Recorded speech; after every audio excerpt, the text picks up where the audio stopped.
Outside the palace, a conversation shifts toward a new topic. The white-haired emperor brings up the subject of marriage, seeking an opinion. Standing before the throne, the 9-year-old girl confirms her age to the emperor and the duke. The emperor suggests that marrying into a protective family early is her best option. A detailed view of the young girl's floral dress-up. Introducing herself as Isabella Schweitzer, the blonde girl expresses deep gratitude for the sovereign's kindness. The emperor accepts her thanks as Isabella bows politely. He declares his intent to make her a lady of the Rosamond Duchy. The emperor describes the Rosamond family's prestige, calling the match a dream for a baron's daughter. Clutching her skirts, Isabella skeptically questions if she would truly be safe with them. A haunting realization strikes her that the Rosamond family killed her in her previous life. Fear washes over the blonde girl as dark memories resurface. She reflects on the cliched but true fact that she has lived this life once before. In her past life, she was an adult duchess trapped in an arranged marriage. She recalls being tormented and abused by her husband's family until she reached adulthood. Her captors forced her to sign away her inheritance through a coerced will. After securing her wealth, the family ended her life with poison. Shocked and sweating, Isabella realizes she has been sent back to when she was 9 years old. She resolves to find any way possible to avoid the murderous Rosamond family. Watching the emperor, she secretly criticizes his foolish plan to repeat history. The emperor claims he is taking care of her because her parents died in the void. A dark expanse known as the void emits a lethal black mist that threatens the empire. A hooded warlock harnesses the dangerous purple energy for personal power. Isabella's parents once knelt before the emperor to accept their exploration mission. A memory shows her smiling parents being swallowed by the mysterious black mist. She views the emperor's overbearing focus on her marriage as a burden. She understands that the emperor needs her parents' legacy to continue the exploration of the void. Isabella decides she must resolve this immediate threat to her future. She prepares to take a bold stand to stop the messenger from going to the Rosamonds. Interrupting the emperor, the girl offers a sudden and sincere apology. The black-haired man, Kellerhan Barumit, watches the scene with a cold, silent expression. Isabella bows deeply, hoping her interjection will derail the emperor's plan. The emperor expresses disappointment, insisting the Duke of Rosamond is her perfect match. Frustrated by his stubbornness, Isabella fears he won't care about her safety after she weds. She claims to have admired a different family for a long time, prompting the emperor to offer his help. Anxiety and determination mix as Isabella prepares to reveal her choice. A close-up captures the stern profile of the high-ranking noble. This man is identified as Kellerhan Barumit, a figure of significant power and intensity. A shield and sword represent the authority and might of the imperial knights. Dark figures move through the mist, representing the elite knights of Gottfried. Known as the imperial family's mad dog, Kellerhan stands over a bloody battlefield. Rumors of his cruelty and trophies taken from criminals precede his fearsome reputation. Isabella views Kellerhan as her only hope and is invited to rise by the emperor. The emperor suggests to the duke that Isabella could be paired with his own son. Kellerhan considers the proposal with a pensive, dark gaze. Excited by the duke's potential interest, the emperor encourages him to ask Isabella directly. The imposing duke begins to walk toward the startled young girl. A terrifying purple aura surrounds the duke as he looms over the blonde child. Kellerhan stares into her eyes, wondering if she is truly unaware of his reputation. He bluntly demands to know exactly what she admires about his dangerous family. Isabella looks on with a worried and uncertain expression. Kellerhan claims his only experience is holding a sword to someone's throat. Kellerhan asks what specifically she admires about the Barumut family. Isabella enthusiastically agrees with his intense statement. Isabella smiles brightly and declares she wants to join the Barumuts to punish criminals. The emperor claps with joy while his attendants panic in the background. Kellerhan remains silent, known for being a man obsessed with his principles. Isabella tightly clutches Kellerhan's cloak, feeling that her current progress is not enough. Kellerhan stares down with a pensive and intense gaze from his red eyes. Isabella looks up with wide, pleading eyes and calls him her father-in-law. She resolves to do anything necessary to become the daughter-in-law of the mad dog. A stylish blonde man chats comfortably on his phone. The ornate carriage speeds quickly along the sun-drenched, tree-lined road. A sudden clatter rings as the carriage jolts, startling the young girl. Kellerhan sits in stoic silence with his arms crossed and eyes closed. Kellerhan tells the emperor that marriage is too important to proceed without the consent of those involved. The emperor insists he must protect her family's daughter to ensure future explorers venture into the void. Kellerhan reluctantly agrees to give the girl a trial period of 1 month. Kellerhan states he will accept her if she endures the month, while Isabella secretly agrees. Kellerhan warns that if she fails, the emperor must personally ensure she never approaches his family again. Kellerhan casts a sharp, menacing glance toward the young girl. Kellerhan threatens immediate execution if she ever dares to leak any of the Barumut family secrets. The emperor tries to comfort her by offering the Rosamond family as a backup option. Isabella cries out in absolute protest, hating the idea of the Rosamonds even more. Isabella is relieved to have successfully avoided the murderous Rosamond family for now. A soft spark sounds as Isabella suddenly feels a strange sensation. The Emperor looks on in shock as Isabella suddenly collapses. Isabella sits on the floor and apologizes, claiming her legs suddenly gave out. The Emperor tells her to rise, but warns her to do so slowly. Isabella gasps in surprise as she is suddenly lifted off the ground. Callahan effortlessly picks up the small girl with a single hand. Callahan asks how she expects to last a month as Isabella finds her situation deeply confusing. Isabella quickly confirms her readiness to move forward with the plan. Callahan asks if she has ever met his son, to which she admits she has not. Callahan begins to explain the reason for their lack of acquaintance. Isabella reflects privately that the concept of marriage does not actually matter to her. She only cares about securing her parents' inheritance and gaining the strength to protect herself. Isabella clenches her dress as her thoughts turn toward the young Yuta Buruma. She recalls that the boy has a destined lover who is meant to appear in the future. Isabella smiles, planning to eventually divorce him once her own goals are met. She resolves to stay focused until she can call off the engagement at 18. Callahan looks out with a bored expression as the carriage continues its journey. Callahan abruptly changes his mind and decides to stop talking. Isabella looks out the window in wide-eyed amazement at her new surroundings. The carriage arrives at the massive and grand Baramut family residence. A gray-haired butler warmly welcomes the Duke back from his travels. Callahan asks for a report while handing over his cloak to the waiting butler. Callahan dismisses the court's persistent petitions for pardons as Isabella watches him closely. Isabella realizes Callahan is a mad dog who never lets go once he sinks his teeth in. Callahan informs the butler he is heading to his study as Isabella watches him walk away. Harold glances away nervously while sweating. Isabella looks down with a saddened expression. Callahan stares ahead and asks what happens now. Harold nervously asks for the young lady's identity. The black-haired man offers a simple acknowledgement. A sharp crack sounds as Harold's monocle shatters when Callahan identifies Isabella as his prospective daughter-in-law. Harold shouts in total shock while Callahan dismissively explains she is only a prospective for now and tells the butler to help her settle in while he rests. Isabella bows as Harold panics internally, wondering how the Duke can treat a future daughter-in-law like a casually found stray. Introducing himself as the head butler Harold, the man greets Isabella while she silently resolves to be careful around him. Isabella realizes she must tread carefully to ensure her future as Harold offers to explain the manor's layout. A narration box explains that the Schweitzer family lacked political power and were seen as insignificant by other nobles. Isabella remembers being scorned by servants in her past life and fears a repeat with her new family. She worries the Barumets will treat her just as poorly. Isabella resolves to endure everything until she reaches adulthood. A loud slap rings out as Isabella strikes her cheeks to stop herself from trembling. A groan of pain escapes as Isabella clutches her face, prompting Harold to panic while Magda arrives to investigate the commotion. Harold frantically blames the Duke for the situation while Magda calmly accepts the explanation. Magda gently takes the young girl fans. Magda introduces herself and expresses her honor in meeting Isabella. Smiling warmly, Magda identifies herself as the head maid who will be tending to the girl from now on. Magda offers Isabella a choice between a bath or a meal. Isabella is stunned that such a kind person will be her caretaker. Magda invites Isabella to speak comfortably, though the girl remains skeptical of her friendliness. Isabella formally introduces herself as a daughter of the Schweitzer family. Isabella explains that the Duke brought her under the Emperor's orders, leaving the servants stunned. Magda gazes at her with a gentle silence. Callahan sits in his study, lost in thought.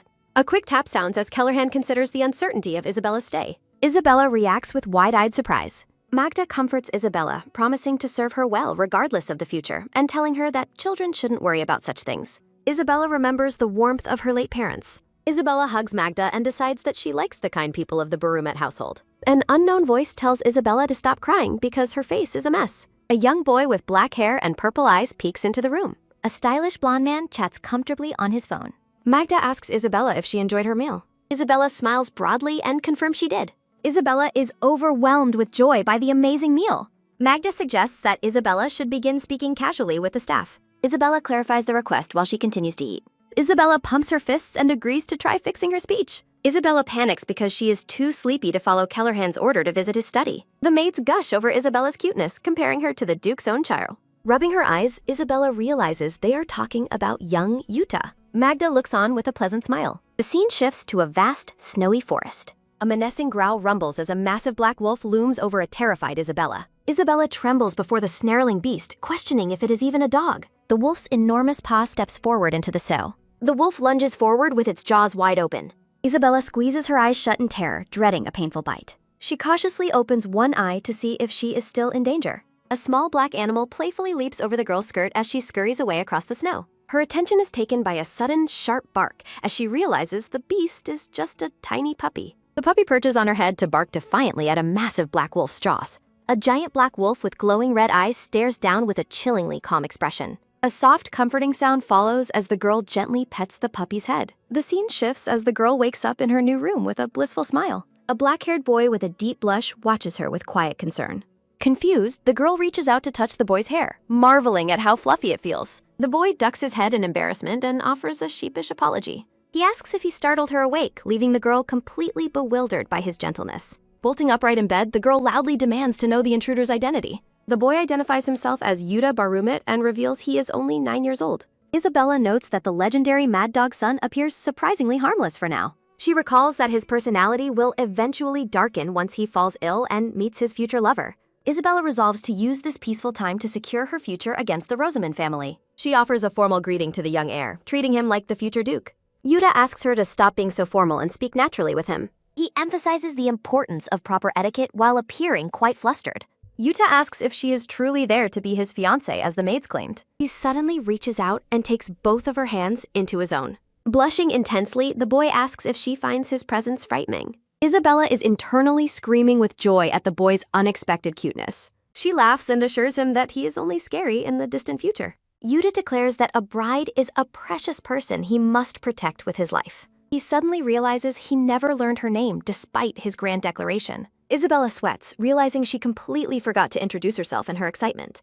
The boy softly repeats her name as he gazes at her with wide purple eyes. Yuta whispers into her ear, seeking confirmation on his understanding of marriage. Isabella reflects that the boy clearly has no real idea what marriage entails. She lets out a bright, cheerful laugh at the boy's adorable innocence. The two children make a solemn pinky promise to honor their future engagement. A heavy, sudden sound follows as the door swings open to reveal a dark presence. Kellerhan appears in the doorway, reminding the girl that he summoned her to his study earlier. The Duke looms over them, and Isabella struggles to find an excuse for her absence. Yuta bravely shields the girl and forbids his father from scolding his fiancée. Kellerhan coldly points out that she has not earned that official title quite yet. The Duke shuts down his son's protest with a sharp final command to stay quiet. He orders Yuta to leave the room immediately, and the boy submissively complies. Yuta casts a worried look back at Isabella as he is forced to the pert. A quick tap sounds as Kellerhan decides it is finally time for their private conversation. Isabella clutches her chest, feeling the suffocating pressure of the Mad Dog's gaze. Kellerhan takes a seat and mockingly suggests she can listen while lying down.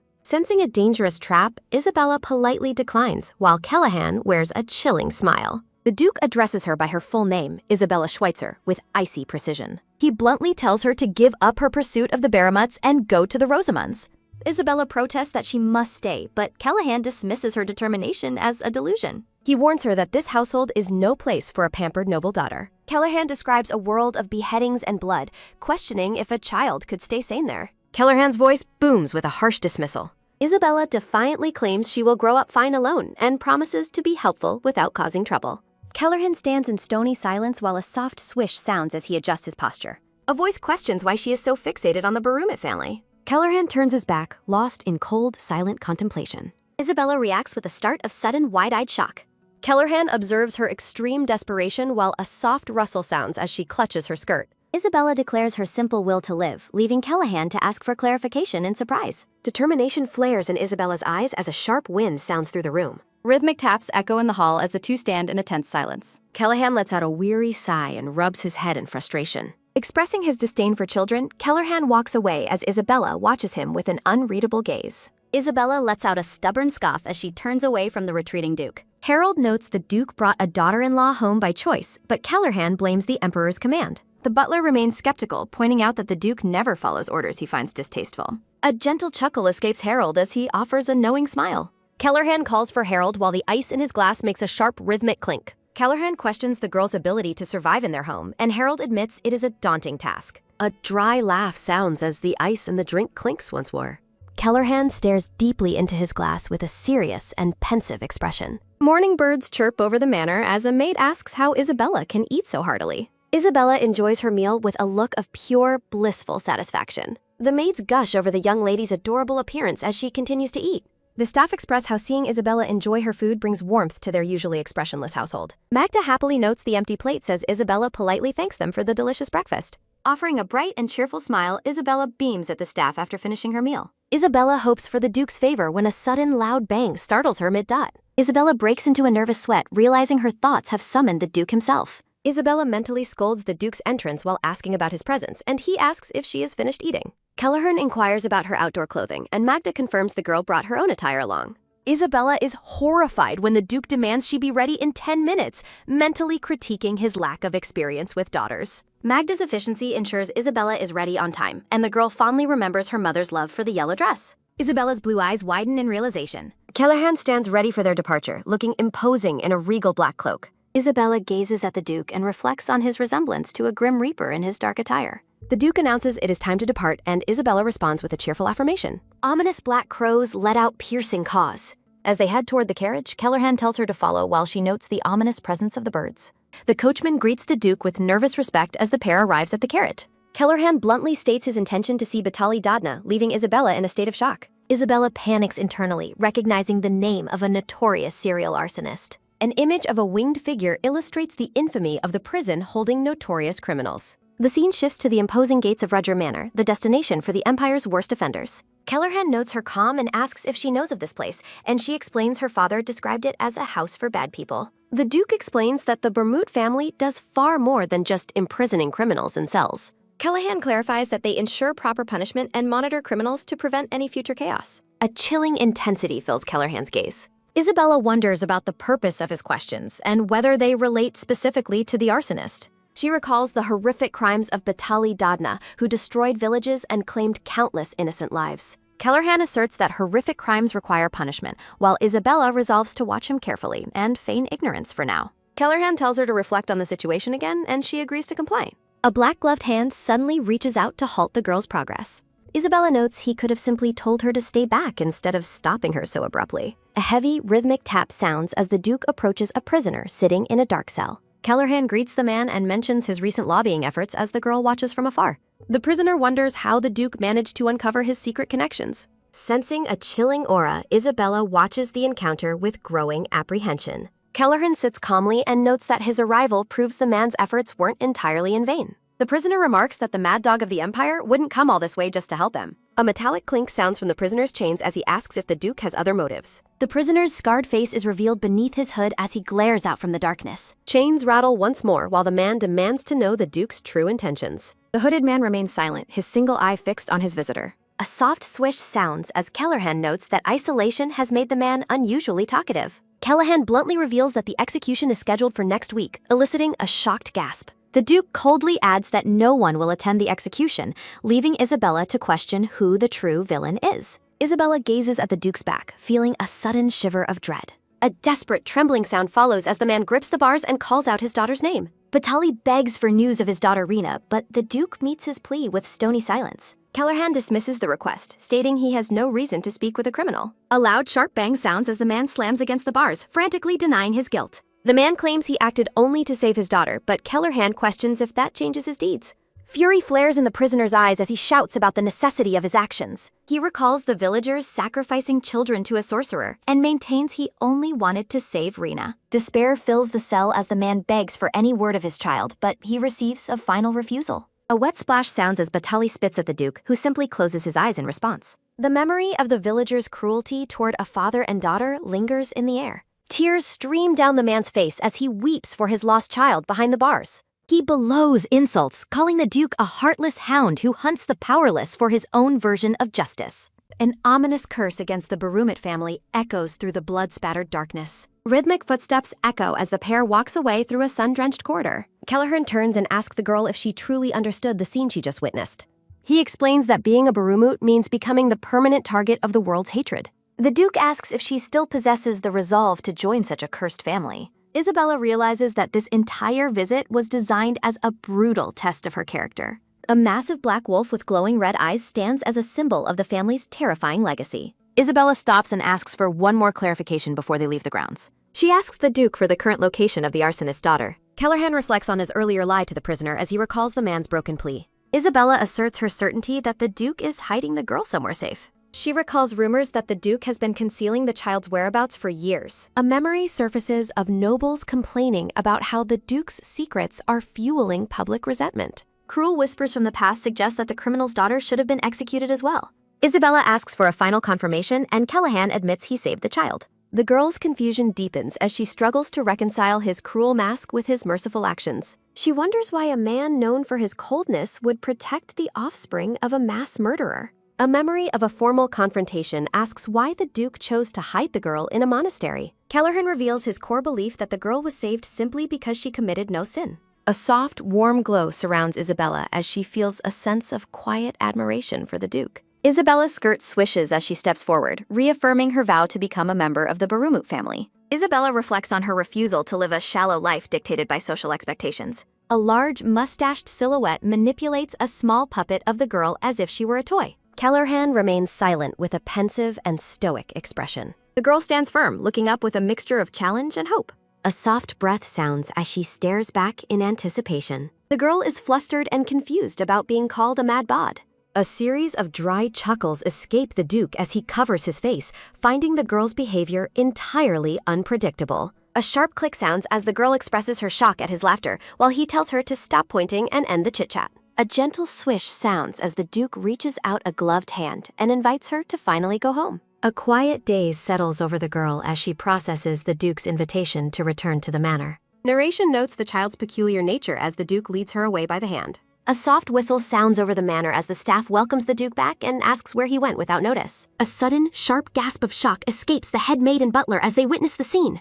A loud churn sounds from the girl's stomach as the Duke orders a meal, leaving the staff marveling at her ability to move the impenetrable man. The girl watches the surroundings with a quiet sense of curiosity. A series of quick taps sound as Yuta rushes down the stairs and the staff asks where the boy has been. A soft rustle sounds as Kellerhan tells the girl to get down, while Yuta watches in confusion, wondering where they were. The staff lets out a loud, shocked cry upon hearing the Duke matter-of-factly state they visited the high-security prison. Kellerhan stares intensely, asserting that everyone should have expected her to become a member of the Barumut family. A soft exclamation sounds as the staff struggles to process the gravity of the Duke's decision. A firm declaration echoes as the Duke confirms he has chosen to take the girl as his daughter-in-law. A joyful cheer sounds as Yuta celebrates the news while the older staff members cry out in disbelief at the suddenness. The girl looks on with a startled expression as her full name is spoken. A soft rustle sounds as the Duke stoops down and promises the girl that from this moment on, she belongs with the Barumut family and no one can threaten her. Kellerhan watches the girl with a serious and protective gaze. The Duke asks the girl if something is wrong or if she is feeling unwell. Blushing deeply, the girl assures him she is fine and thinks about how the moment has finally arrived. With tears of happiness in her eyes, the girl beams and expresses her gratitude to her new father-in-law. A heavy rain sounds with a steady downpour as a voice in another manor shouts about nonsense. A furious thud sounds as a man stomps his foot in rage over the news of the engagement between the Duke's son and the girl. A loud bang sounds as the mustached nobleman slams his desk in a fury while his aide tries to calm him down. A sharp roar sounds as the nobleman scolds a purple-haired boy for being relaxed, warning him that he has no idea what power the girl possesses. The nobleman looks at the news of the engagement and hopes to intervene before it is formalized, blaming the emperor for the arrangement. Standing in a room with overturned furniture, the nobleman curses both the emperor and the Barumut family. A sharp crackle of energy sounds as the nobleman orders his man to go to the Barumut estate and bring the girl back by any means necessary. A chilling hum sounds as the nobleman's eyes glow green, declaring his obsession with obtaining the girl for the glory of his empire. The scene shifts to a peaceful garden where the two children enjoy a quiet afternoon picnic. A series of tired huffs sound as the girl thinks about how the staff arranged a picnic despite their busy schedule and thanks Magda internally. A soft munching sound follows as Yuta eats a cookie with a thoughtful expression. The girl begins to ask a question as the two sit surrounded by snacks. A quiet thud sounds as a partially eaten cookie falls onto the picnic blanket. A heavy thud sounds as Yuta panics and asks if the girl is tired of him or if he ate too many cookies, while she tries to calm him down. Images of a sword and books appear as the girl mentions Magda's comments about the boy's grueling training and heavy responsibilities. The boy is shown alone at a large desk, diligently working on his studies.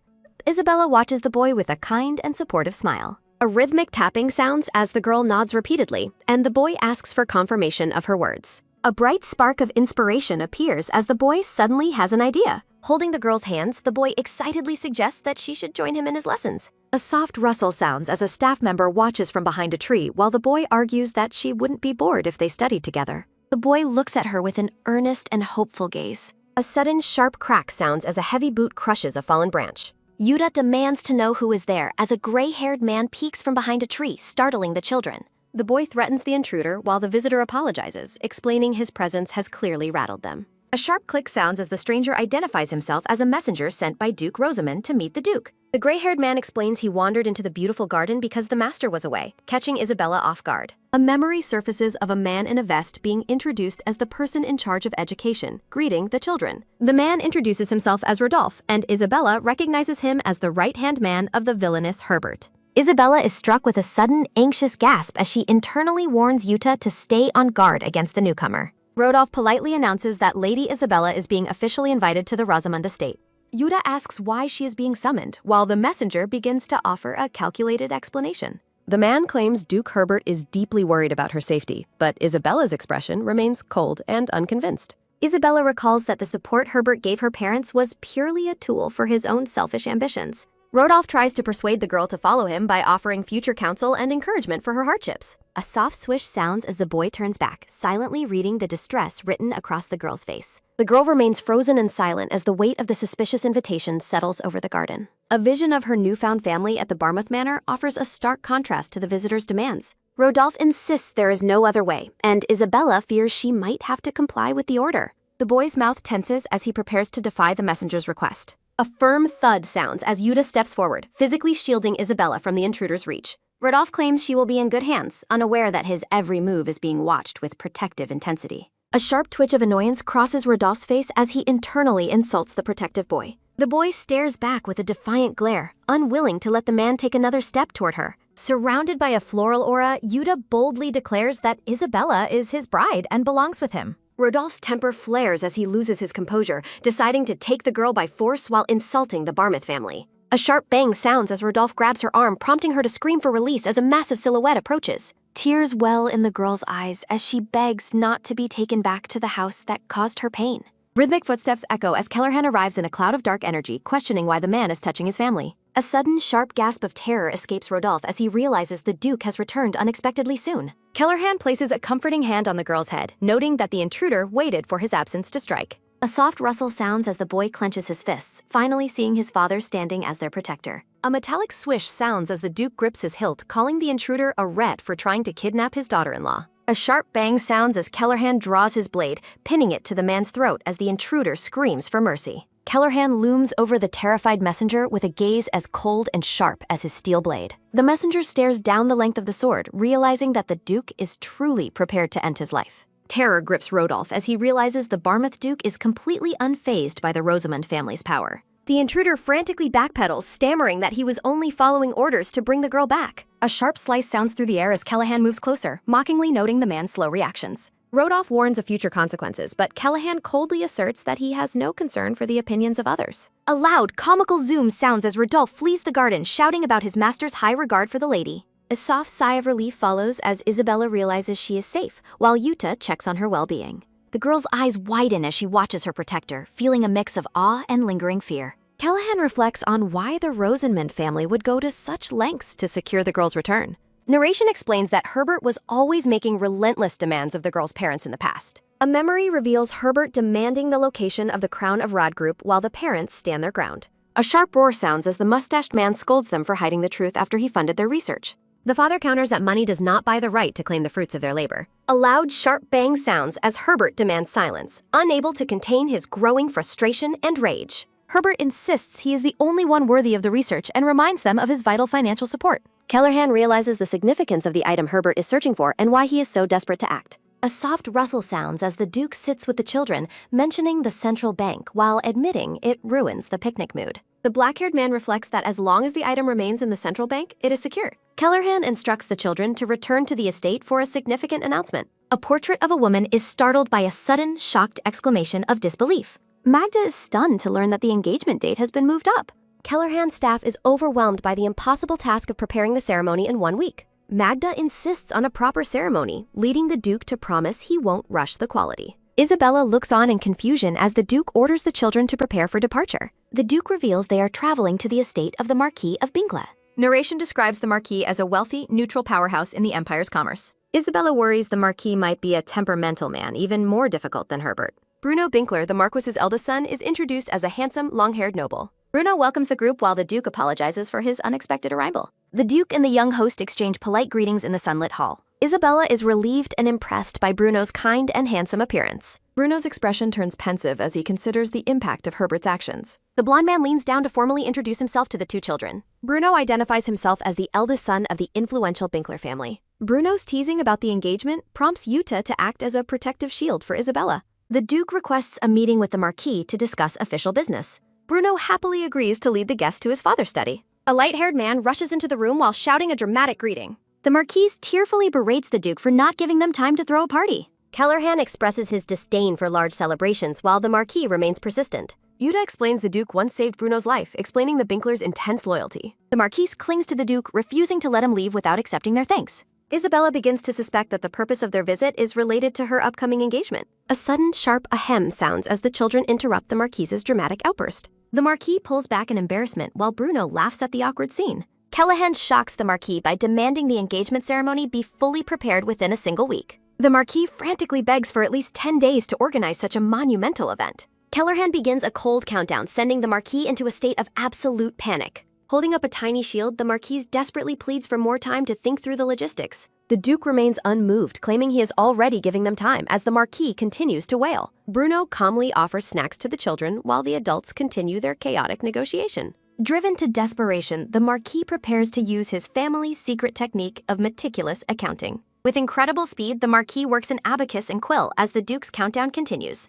As the final second ticks by, the Marquis triumphantly declares that the plan is complete. Exhausted and sweating, the Marquis presents a detailed engagement outline for the Duke's approval. Bruno confirms the budget projections are perfect while the children watch the efficiency in disbelief. Kellerhan expresses his satisfaction with the plan for the upcoming engagement. The scene shifts as the Marquis sobs over the workload while the girl feels a mix of gratitude and concern. Sometime later, Yuta brings a letter from Bruno to share with Isabella over tea and sweets. The letter contains a friendly update from Bruno regarding the sunny weather forecast and the progress of the engagement preparations. The two children sit together in the sun-drenched room, diligently reading the news from the Binkler family. A lighthearted poof sounds as Bruno notes the attention the young stars are receiving. Yuta pauses mid-bite, watching Isabella read with a look of quiet curiosity. Blushing slightly, Yuta admits he is simply very excited for the day of their engagement. Isabella looks down at the letter, wondering how they can ever properly thank the Binkler family for their hard work. A soft scritch sounds as the girl writes, worrying that praising their money might come across as rude. Bruno assures his weary father that they will handle everything else to ensure the event is a success. The blonde servant runs through the hall with papers. Isabella smiles warmly while expressing her sincere gratitude. Turning to the boy, Isabella asks if they had plans together for the day. Yuta looks sheepish as he prepares to explain the situation. A sharp thud sounds as a wooden training sword is presented. A soft rattle sounds as Isabella trembles while holding the sword, as Kellerhan notes they are ready to begin. Kellerhan beckons Isabella forward, leaving her nervous about the sudden intensity of his request. With a stern gaze, the Duke announces the start of a physical fitness test. Isabella looks confused while gripping the wooden sword, questioning the need for a fitness test. A lighthearted chuckle follows as the Duke leads the children toward the training area. Yuta promises to be her protector if danger arises, but suggests this training is a necessary precaution. A quick clap sounds as Kellerhan calls for Isabella's attention to begin. The training grounds stand ready under the bright sky. Isabella is horrified as the Duke orders her to run 10 laps around the field. Trembling, the girl asks if the regimen is too intense while internally pleading for Yuta's help. Yuta offers an encouraging smile, telling Isabella he believes in her ability to finish. Heavy breaths sound as Isabella's shadow falls across the dusty ground. Kellerhan expresses disbelief that the girl could only manage 5 laps before tiring. The Duke claims most children her age can run 15 laps, leaving Isabella stunned. A soft scuff sounds as the Duke decides they must prioritize building her basic stamina. With a sudden lift, Kellerhan hoists the girl up and declares that training resumes immediately. Kellerhan insists that endurance is a priority for her future, even for her engagement ceremony. A formal order demands 5 laps followed by 10 minutes of rest in a repeating cycle. Yuta yields to his father's stern command with a quiet acknowledgement. The Duke demands another lap as the exhausted girl continues to run. Gasping for air, Isabella hears the command to go again. Rhythmic footsteps sound as the Duke repeats his order for another lap. Isabella wonders why a future bride is being subjected to such grueling labor. Yuta calls out to the girl in growing concern for her well-being. The boy warns his father that Isabella is on the verge of collapsing from exhaustion. Yuta pleads for the training to stop, but the Duke remains unmoved and silent. A heavy thud sounds as Isabella finally collapses, prompting Yuta to rush to her side. The girl lies motionless on the training ground, completely spent. Labored breaths sound as Isabella struggles to move while pinned to the earth. A quick dash sounds as Yuta asks if she is all right while the girl struggles to breathe. The children look up at the silent Duke as the weight of the session sinks in. A sharp gasp sounds as Isabella's eye snaps open in a moment of panic. With a sudden bolt, the girl sits up in bed, realizing she is no longer outside.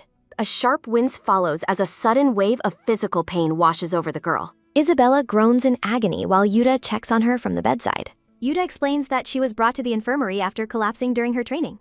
The boy apologizes for not intervening sooner, but Isabella blames the Duke's extreme methods. A soft creak sounds as a new visitor arrives, noting they have been expected. Isabella and Yuta look toward the door in curiosity, wondering who has entered the room. A brown-haired man greets the lady and introduces himself as Gilbert, a field medic. Gilbert is formally identified as a member of the Gottfried Order. A soft ah sounds as Gilbert begins his examination while the Duke watches from the shadows. Gilbert notes her muscles are severely strained and asks what kind of training she endured. Kellerhan simply calls it training, prompting the medic to ask if it was their usual brutal regimen. Memories of extreme combat drills fill the air as Gilbert reacts with horror to the Duke's actions. The black-haired man tells the medic not to insult him, claiming he tailored the training specifically to the girl's abilities. Kellerhan dismisses the concern by stating he simply had the girl run across the field. Gilbert shouts that she was forced to sprint 5 laps at a time before repeatedly apologizing to Isabella for the treatment. A soft "oh no" sounds as the medic asks the commander what kind of reckless training he was conducting despite her struggle. The Duke admits she looked tired but assumed she was fine since she didn't complain. A weary sigh sounds as Gilbert argues that her exhaustion was obvious and warns the Duke not to treat his future daughter-in-law like a knight. Isabella silently thanks him for the support while worrying about his safety for calling the Duke a mad dog. The medic notes that the girl comes from the prominent Schweitzer family. Gilbert describes her family as a house of brilliant but non-wealthy scholars who are typically quite weak. A soft sounds as Gilbert illustrates how bookish types can barely hold a short sword, leaving the children offended and confused. Callahan expresses genuine disbelief that anyone could struggle to lift a small sword, while Gilbert suggests treating scholars like fragile dolls. Gilbert happily offers to handle her physical regimen while the Duke agrees, leaving Isabella horrified at being compared to a straw doll. The Duke decides physical training will stay with Gilbert while he focuses on teaching her basic swordsmanship. Resting a wooden sword on his shoulder, Kellerhan prepares to demonstrate practical combat techniques. The girl nervously grips her own wooden sword while standing in the dusty training area. A rhythmic rattle sounds as Isabella wonders why the training weapon feels so incredibly heavy. The Duke watches her with a silent, piercing gaze. A soft huff sounds as the Duke observes her while the girl reacts with a sudden start. A cold shiver sounds as Isabella worries that the current situation looks very unpromising. 2 stuffed training dummies wait as targets in the afternoon sun. A sharp whoosh sounds as Yuta steps forward while holding his training sword.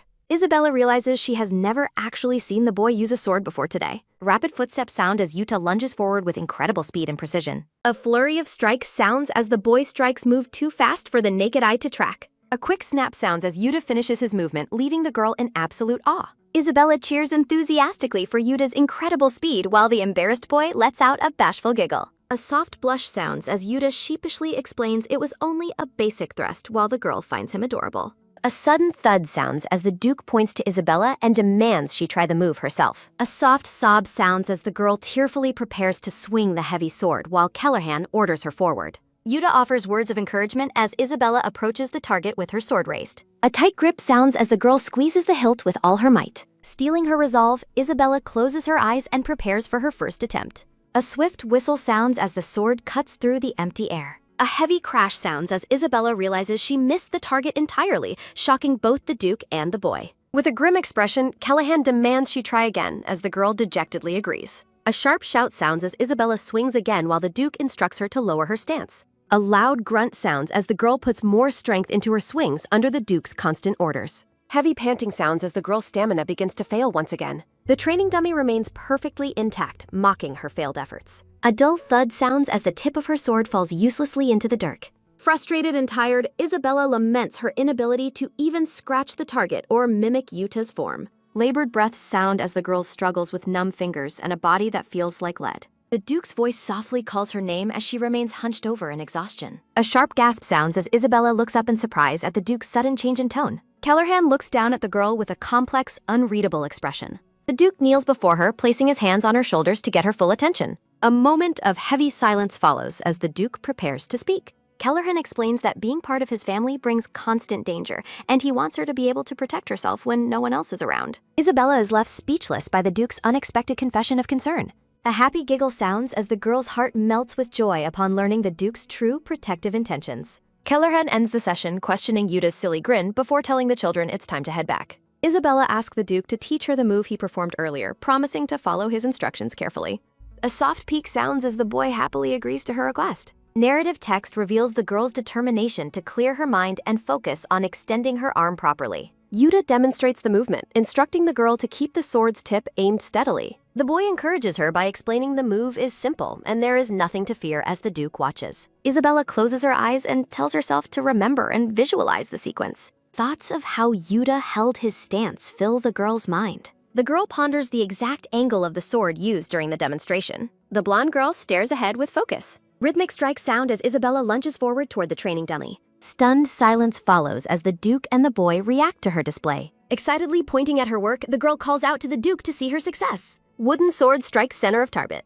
Girl stunned by own sword quest. A soft scuff sounds as the black-haired man calls out the girl's name. Kellerhan praises the perfection of her thrust while the girl remains silent. A quick dash sounds as Yuta rushes over to check on the bro. A sudden gasp sounds as a realization of pain hits the girl. Man watches with sharp, surprised gaze. Isabella groans in pain as she clutches her wrist, prompting Yuta to ask if she needs medical attention. Bandaged hand shakes with physical strain. The boy expresses concern that the physical demands might be too much for her. A sudden stop sounds as Kellerhan places a hand on the boy's shoulder and tells him to stop speaking. Heavy footsteps sound as the Duke carries the sleeping girl away from the grounds. Labored breaths sound as Isabella offers a weak word of thanks while falling asleep.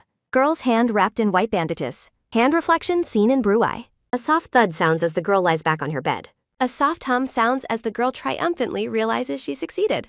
Isabella feels a deep sense of pride for her small but significant achievement. A sharp wince follows as the girl cries out in pain from her wrist. Looking at her injury, the girl reflects on how wonderful it feels to finally achieve something. Girl lies contentedly in her bed. Small smile forms on girl's face. Narrative text reveals the girl's long history of lack of effort or achievement since her parents' death. Girl looks up with thoughtful expression. A system window notes the girl's excitement for what the next day will bring. Girl curled up fast asleep tonight. Formal guests discuss the pressures of attending the event and the consequences of declining. Guests gossip about the Duke's fearsome reputation as a mad dog and speculate on his behavior today. Spectators are shocked by the Duke's handsome appearance in his formal uniform while he notes the other's tardiness. A sudden call sounds as someone addresses the Duke with respect. Close up on man's startled eye.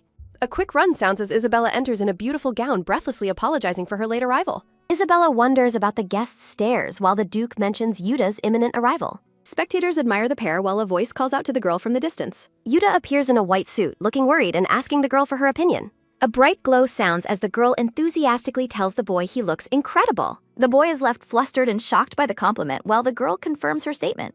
Isabella thanks the attendee while they comment on what a beautiful couple the children make. A gray-haired priest smiles kindly while meeting the pair as Yuta looks on with a confused expression. The priest introduces his fellow clergy who will be assisting with the engagement ceremony. The priest credits Duke Barmouth for the temple's survival, while Isabella wonders why so many clergy are present. Isabella realizes the depth of the situation as the priest praises the Duke's importance to the empire. Kellerhan sighs at the unnecessary number of clergy, noting they all seem terrified of him. Isabella observes the tense atmosphere, wishing the fearful clergy would at least try to hide their nervousness. Kellerhan stands amidst symbolic red flowers and skeletal hands while wearing a crown. Kellerhan notes that everyone seems nervous as the ceremony begins. A rhythmic thud sounds as Kellerhan mentions his recent execution of black magicians at the border. A priest with wavy brown hair smiles thinly while holding a gold cross. Priest Otten calls the Duke's actions a tragedy, accusing him of committing unnecessary killings. Priest Otten claims the victims were children of the divine, while Kellerhan finds his perspective interesting. Images of dark-cloaked figures attacking civilians illustrate Kellerhan's argument against the priest's sympathy.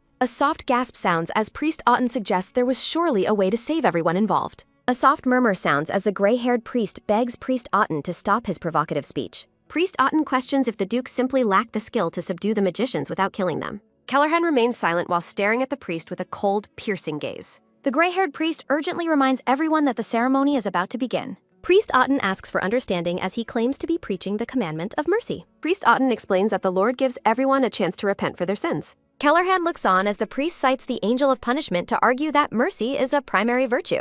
A soft scuff sounds as the priest gloats internally that the Duke has no response. Isabella is privately outraged, thinking the priest is talking nonsense and ignoring the lives Kellerhan saved. Isabella suddenly speaks up, asking the priest what he is trying to prove with his words. Isabella argues that the Lord is too generous for watching those who toy with human lives, suggesting the priest is misinterpreting divine will.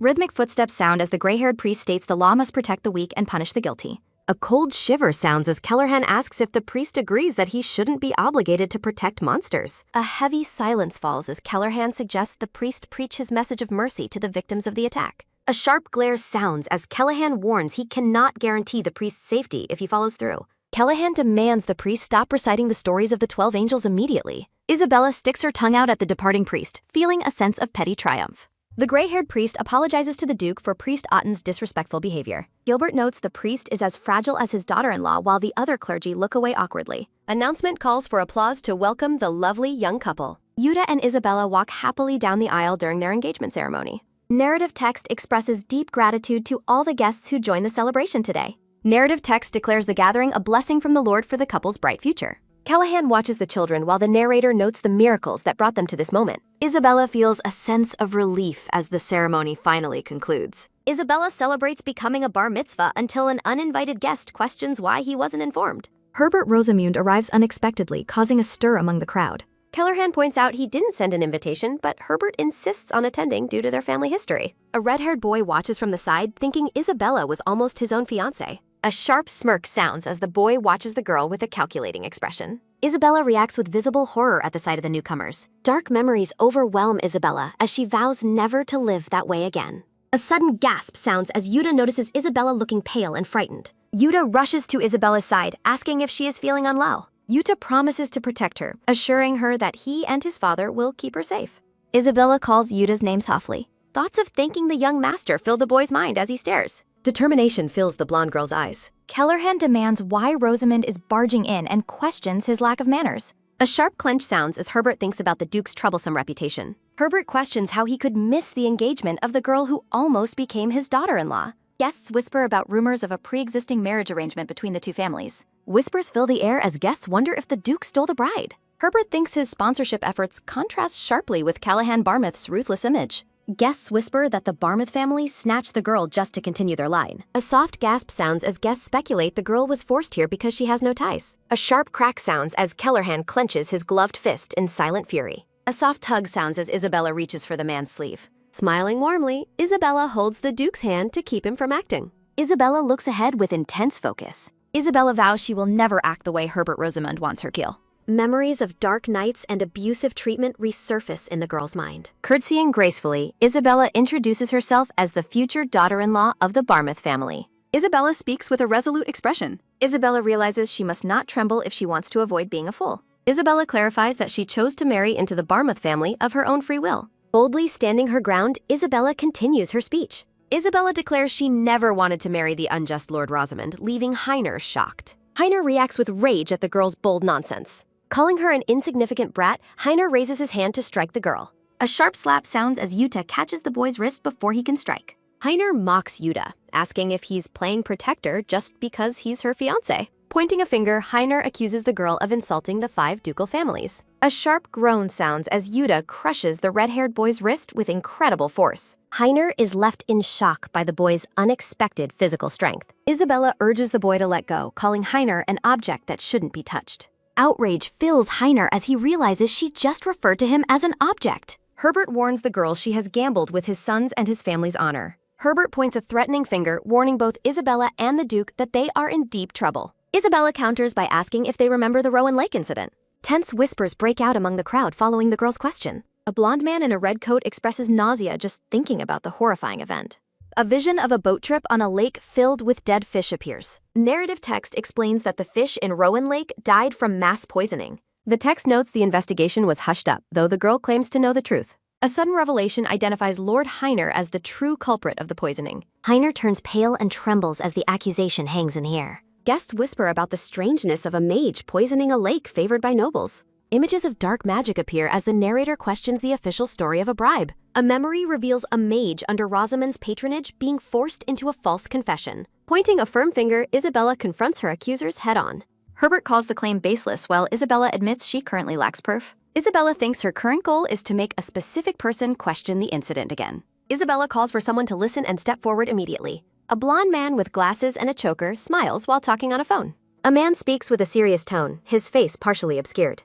Isabella looks surprised while Yuta stands beside her as she learns that many people felt the previous incident was never properly resolved. Schmidt-Kallman, the vice captain of the order, explains that the Noble Union Police Bureau took over the investigation before his own night order could intervene. Schmidt-Kallman tells a mustachioed man that he was unfortunately wrong in his previous assumptions about the case.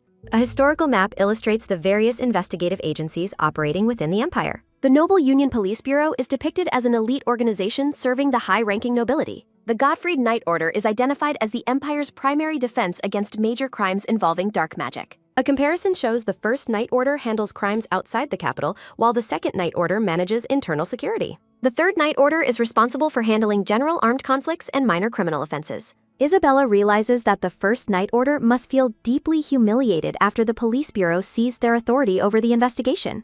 Schmidt-Kallman turns his attention to the young girl and asks for her input. Isabella looks nervous as she claims she learned the secret information because her parents were under the patronage of the Rosamond family. She explains to the group that she accidentally overheard inspectors discussing the research during their visit. A sharp kayuk sounding escapes the mustachioed man as he reacts with visible distress and anger. The mustachioed man tries to dismiss Isabella as a mere child, but Schmidt-Kallman laughs and insists her testimony is perfect. A soft saw sounding accompanies the man's tight grip on his cane as Schmidt argues that reopening the case will clear the family name. Whispers fill the room as the crowd agrees that pushing the matter further will only lead to a greater public scandal. The mustachioed man forces a polite smile while a panicked Yuta begs his father to wait. With a dark and menacing expression, the man bids the group farewell until their next meeting. A quick tadadadak sounding follows the man and Yuta as they make a hasty exit from the gathering. Yuta pauses for a moment to look back and ensure that Isabella is unharmed.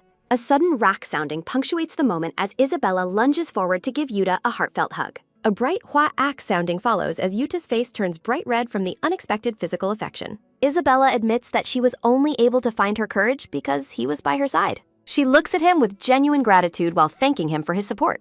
Yuta is left completely flustered and blushing as Isabella continues to hold him. Schmidt-Kallman formally introduces himself to Lady Isabella and offers his sincere congratulations on her engagement. He expresses deep gratitude to Isabella for providing the justification needed to finally reopen the criminal investigation. Schmidt looks hesitant as he warns Isabella that a public investigation could potentially damage her social standing in the future. A graphic depicts Isabella being judged and ostracized by high society, suggesting the heavy social cost of her actions. Schmidt-Kallman is shocked by Isabella's lack of concern for her own reputation. Isabella reflects on the misery of being an outcast, but decides she would rather see her enemies suffer than worry about social scenes. A low ha-ha-ha sounding accompanies Isabella's dark and vengeful smile as she vows that Heir will get exactly what he deserves. Isabella lets out a maniacal laugh that leaves the nearby knight looking confused and slightly terrified. Schmidt-Kallman is deeply moved and awed by the girl's fierce determination and spirit. The scene shifts to a peaceful and lush green valley overlooking a distant town. A cloaked figure kneeling in the grass notes that a major event has occurred without their knowledge. A red-haired woman on horseback reads a newspaper with a devious grin, finding the latest news very interesting. Leaves drift through the air as she expresses her eager anticipation for an upcoming meeting. The red-haired woman's eyes glint with mischief as she whispers Isabella Schweitzer's name. Schmidt-Kallman impulsively asks to become Isabella's personal knight, much to the shock of Yuta and the dark-haired Callahan. Callahan casually grabs Schmidt by his cloak and drags him away while Yuta watches in disbelief. A sudden Kong sounding marks Isabella's total shock as she processes everything that just happened. A loud Kong sounding echoes as a heavy official stamp is slammed down onto a document. A soft phallic sounding of papers fills the silence as Isabella sits nervously before Callahan in his office, wondering why he isn't speaking. Isabella panics as she recounts her crimes, including interrupting a conversation and standing up to the powerful Rosamond family. She continues to spiral as she remembers pointing her finger directly at a high-ranking duke. Isabella looks completely dejected, regretting her earlier confidence and bracing herself for a severe scolding. Callahan simply orders her to study, causing Isabella to shout a frantic apology out of pure reflex.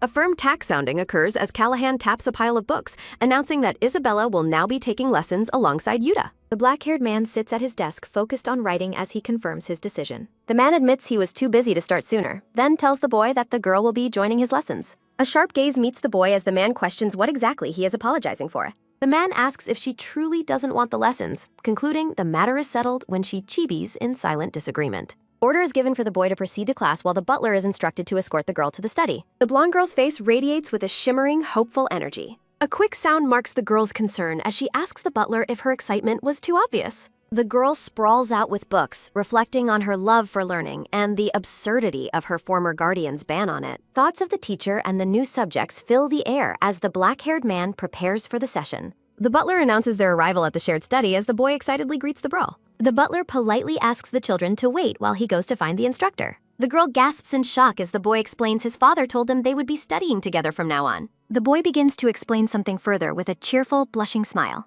The girl erupts in pure academic joy, identifying a rare first edition history book in the boy's hands. A sharp gasp sounds as the girl continues to shout out the titles of the prestigious geography book she finds. A joyful exclamation sounds as the girl discovers even more rare memoirs, wishing she had come to the study sooner. A quick knocking sounds as the instructor approaches, interrupting the girl's enthusiastic embrace of a book. A man with dark hair and glasses enters the room, noting the difficulty of the door before offering a formal greeting. The teacher questions the girl's presence, leading the boy to introduce her as his fiancée, while the girl trembles in fear.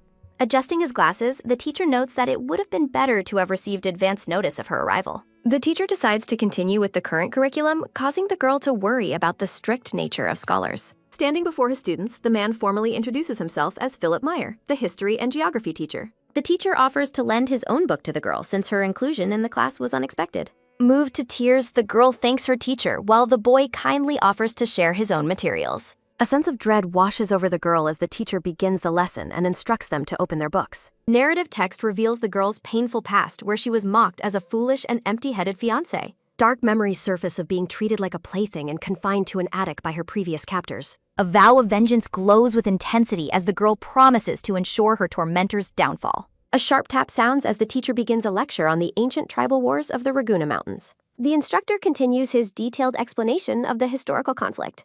The boy explains that the Pad tribe likely offered the empire better terms, prompting the teacher to evaluate his answer. Philip Meyer considers the boy's logic from an economic perspective. The teacher privately notes the boy is smart but not exceptional, while the girl seems visibly lost. Internally, the girl is a chaotic mess of nerves and extreme excitement about the challenge. The teacher tells the girl she doesn't have to answer on her first day, trying to ease her apparent anxiety. A soft sound of movement follows as the girl surprises the teacher by boldly raising her hand to speak. Philip narrates the differences between the closed-off mountain tribe and the open plains tribe. Text explains the empire's strategic decision to side with the Pad tribe to secure vital trade routes. The teacher looks on with genuine surprise as he focuses his attention solely on the girl. The teacher points at the girl while asking about mermaid lore, and she provides the exact historical year of discovery. The boy watches in awe as the girl correctly identifies a complex navigation map projection. The quiz intensifies as the girl rapidly confirms that pearls will indeed dissolve in vinegar. The boy smiles as he notices the teacher's questions are drifting away from the actual lesson plan. The teacher is impressed as the girl correctly identifies the animal with the strongest bite force, while she beams with joy. Memories of a happy childhood resurface as the girl recalls her parents praising her for getting questions right. The girl vividly remembers the warmth of being embraced by her loving parents. The boy asks if she is all right when he sees her looking down, and she assures him she is fine. A thoughtful look crosses the teacher's face as he prepares a final, more difficult question. A soft sniffle sounds as the teacher asks why fairies have vanished from the modern world. With tears in her eyes and a resolute voice, the girl explains that fairies cannot survive without the blessing of dragons. A quick, sharp tapping sounds as the teacher waits for a response. A sudden, heavy thud sounds as the man demands to know how they should treat non-human races. Isabella realizes this is a direct test of her internal values and intellect. Philip Meyer hides his growing surprise as he evaluates the girl's performance. Philip recalls his past academic life where everything seemed far too simple. He accepted the tutoring position solely to fund his personal research projects. He initially believed teaching noble children would be an effortless task. A sharp, papery slap sounds as he faces the reality of uncooperative students. He struggled with a variety of students who lacked either brains or academic motivation. Preparing his thesis without sleep has left him completely exhausted and drained. He admits that teaching the well-behaved Lord Yuta is his only source of relief. The butler apologizes for the surprise as he introduces a new student for the lessons. Isabella's flawless grasp of specialized knowledge and lore leaves the teacher stunned. Isabella worries that she allowed her excitement for learning to become too obvious. The teacher presents a complex philosophical question to gauge Isabella's unique perspective. Isabella explains that her views were shaped by frequent discussions with her late parents. Philip is taken aback by her progressive view on equal rights for all races. He wonders if she simply prepared her answers in advance to impress him. He concludes that she must come from a family that prioritized intellectual growth. Isabella mentions her scholar parents passed away due to a mysterious phenomenon called the void. Philip begins to sweat as he realizes the significance of her family name. Isabella formally introduces herself as the daughter of the famous Schweitzer family. Philip reacts with explosive shock, recognizing her parents as his personal academic heroes. He acknowledges that her parents were legendary figures in the scholarly community. A sense of deep reverence fills the man's posture. He finds her intellect far exceeds even the impressive rumors he had heard. Yuta looks on with a silent expression of genuine awe and amazement. Yuta is impressed that she understood complex engineering at such a young age. Philip falls into a quiet state of deep reflection and professional contemplation. The teacher turns his full attention back toward his brilliant new student. A soft, rustling bow sounds as Philip formally apologizes for his earlier lack of professionalism. Isabella warmly assures him that his challenging questions actually helped her feel comfortable. Isabella expresses her sincere excitement for the rest of their educational journey together. Philip solemnly accepts his new responsibility with a look of intense focus.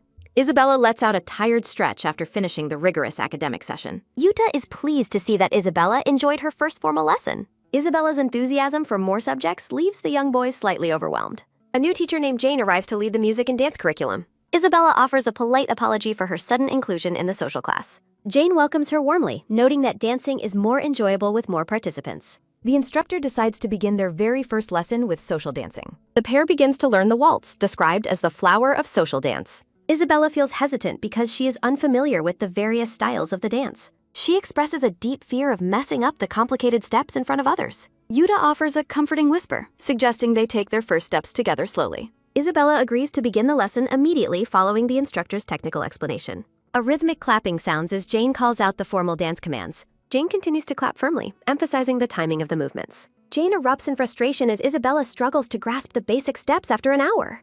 Isabella's world begins to spin as she reaches her physical limit for the day. Isabella collapses in frustration over the extreme difficulty of the formal dance steps. She's baffled by Yuta's natural talent for social dance while she remains dizzy and confused. Isabella openly expresses her intense jealousy toward the young master's effortless skill. Isabella laments being outclassed by a child while Yuta responds with a bewildered thank you. Encouraging musical symbols and a small drawing signal the conclusion of the rigorous lesson. Yuta notices Isabella's physical exhaustion as they begin to climb the grand staircase. Despite her fatigue, she resolves to build more stamina to handle future academic and social burdens. She motivates herself to overcome future challenges against the rival family without showing weakness. A sharp tap sounds against the polished wood as someone prepares to enter. The silver-haired knight notes the report is finished while his red-haired companion calls out to Bella. The red-haired man asks about tomorrow's training while checking if his companion is paying attention. A sudden, quick movement sounds as the knight leaps forward with unexpected speed. The red-haired man reacts with panic to Bella's sudden and highly inappropriate appearance at the residence. Bella leaps into the air with playful energy and a joyful expression. A quick, sharp landing sounds on the carpeted floor as she reaches her destination. Bella tearfully interrupts the children to ask if she can join their interesting conversation. Isabella is caught off guard and visibly startled by the knight's sudden and energetic intrusion. Bella's over-the-top affection and heart gestures leave Isabella questioning who this strange person is. The knight continues her overly enthusiastic greeting while leaning toward the surprised children. The red-haired man demands that Bella apologize immediately for frightening the young lady. Bella reacts with genuine, wide-eyed confusion to the sudden and harsh scolding. Bella frantically wonders if she has committed another mistake while her companion confirms her fault. The red-haired man expresses his long-standing frustration with Bella causing trouble for the order. Yuta formally introduces the group as members of his family's prestigious knight order. Isabella is stunned to learn that these eccentric people are actually legendary warriors. Velmer introduces herself with an overwhelming amount of personal warmth while grasping Isabella's hands. Isabella reacts with wide-eyed shock to the woman's aggressive friendliness. Narrative text details the legendary reputation and fierce loyalty of the Gottfried Knight Order. Isabella considers the knight's busy schedule and wonders if the old duke overworks them. Isabella is impressed by the reality of meeting famous knights who seem so cool and friendly. Velmore insists that her subordinates provide their own formal introductions to the young lady. Shulden, Eric, and Jürgen offer their brief and somewhat reluctant introductions to Isabella. Isabella finds the knights much more approachable and kind than their fierce reputation suggested. Velmer expresses her delight at meeting the captain's cute new daughter-in-law. Isabella struggles as the knight's affection becomes physically overwhelming and uncomfortably close. A soft rustling sound marks Eric lifting the girl away from Velmore's suffocating embrace. A quick, light tap sounds as Isabella's feet are placed gently back onto the floor. Eric apologizes for the chaos while his companions continue to bicker over proper social distance. The knights offer their assistance to Yuta and Isabella for any future training needs. The scene shifts to the training grounds the next day for a physical skill assessment. Isabella prepares to demonstrate her strength by striking the practice target with all her might. A rhythmic thumping sounds as the observers watch Isabella's first strike with anticipation. Yuta encourages Isabella despite the knight's visible disappointment in her actual physical strength. Isabella swings her practice sword with a loud, determined shout to silence the doubting knights. A heavy panting sounds as the knights react with shock to the girl's total lack of power. Shulden realizes why their captain issued a specific warning about the girl's training requirements. Yuta steps in to defend Isabella's efforts against any potential scolding from the knights. Isabella feels betrayed by Yuta's unintentional insult regarding her weakness and declares her hatred for him. Velmer considers the situation with a serious and contemplative expression after seeing Isabella's struggle. Velmer proposes that Isabella try a different weapon to find a better match for her specific abilities. Eric suggests that trying out various weapons will help Isabella find one that suits her. Holding her massive battle axe, Velmer mentions that she also struggled with weapons before finding this specific one, as Jurgen and Eric nod in agreement. Yuta notices the interaction and explains that this is a common habit among the knights. Many knights give their weapons nicknames or treat them as dear friends. Velmor adds that on the battlefield, the only things one can truly rely on are themselves and their weapons. A knight develops a deep, inseparable attachment to their equipment, which is why they choose them so carefully. A quick, soft gulp sounds as Yuta listens intently to the explanation. He gently tells Isabella not to rush and that they will take their time to find her the right one. Velmer enthusiastically offers to let Isabella see their own weapons, which the girl eagerly accepts. The group cheers and runs off toward the demonstration area together. Velmer is visibly excited to demonstrate her skills after such a long time. Velmer prepares to strike with her massive axe, calling out that she is ready to begin. A sharp stomp sounds as the narration notes that a powerful weapon can crush even the strongest enemy defenses. With a great swing, Velmer brings her axe down with immense force. Jurgen shows off his proficiency with a long spear, striking a target from a distance as the axe strike clears the area. 3 arrows hit a target in quick, rhythmic succession. The bow's long range allows for both assassinations and support from a distance. Eric stands ready with his bow, leaving Isabella and Yuta completely awestruck.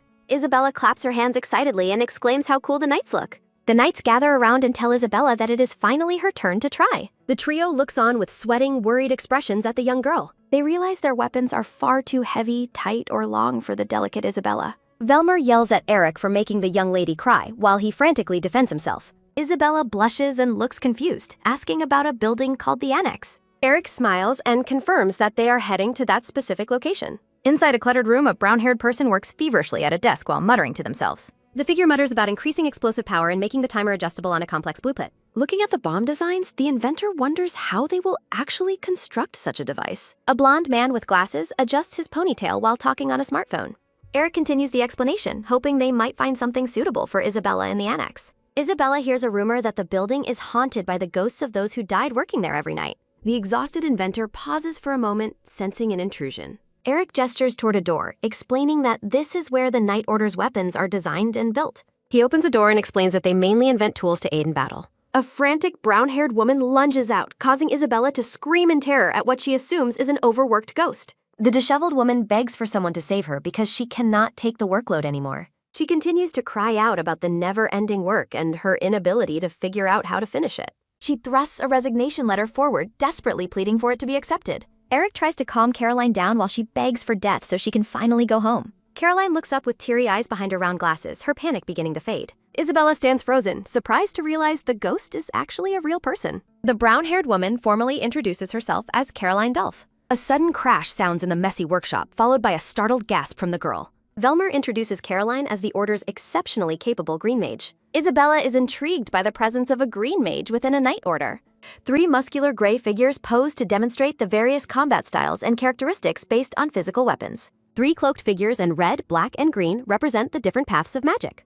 Green mages are known for researching new tools and powers for the benefit of everyone. Those who lose themselves to the power of the void and black mist become dangerous entities. These individuals are known as black mages, who abandon morality to serve their own selfish purposes. Narrative text explains that red mages exist between the paths of green and black magic. Isabella thinks about how she has only ever heard rumors regarding the details of these mages. Narrative text notes the rare occurrence of a non-combatant green mage serving within a Night Order. Isabella considers the brown-haired woman's talent as the mage notices the girl's intense stare. Caroline worries she was staring too much, while Isabella admits her curiosity about the woman's work. Caroline explains that the blueprint for a bomb requested by the captain is the source of her stress. Caroline enthusiastically reveals a secret mission to Valen Valley to destroy Foxstones using her device. Jurgen scolds Caroline for revealing a secret mission while she laments her inability to finish the design. Caroline frantically begs Isabella to forget her words, assuming the young girl has no interest in such things. The green mage looks on with wide, glistening eyes behind her large glasses.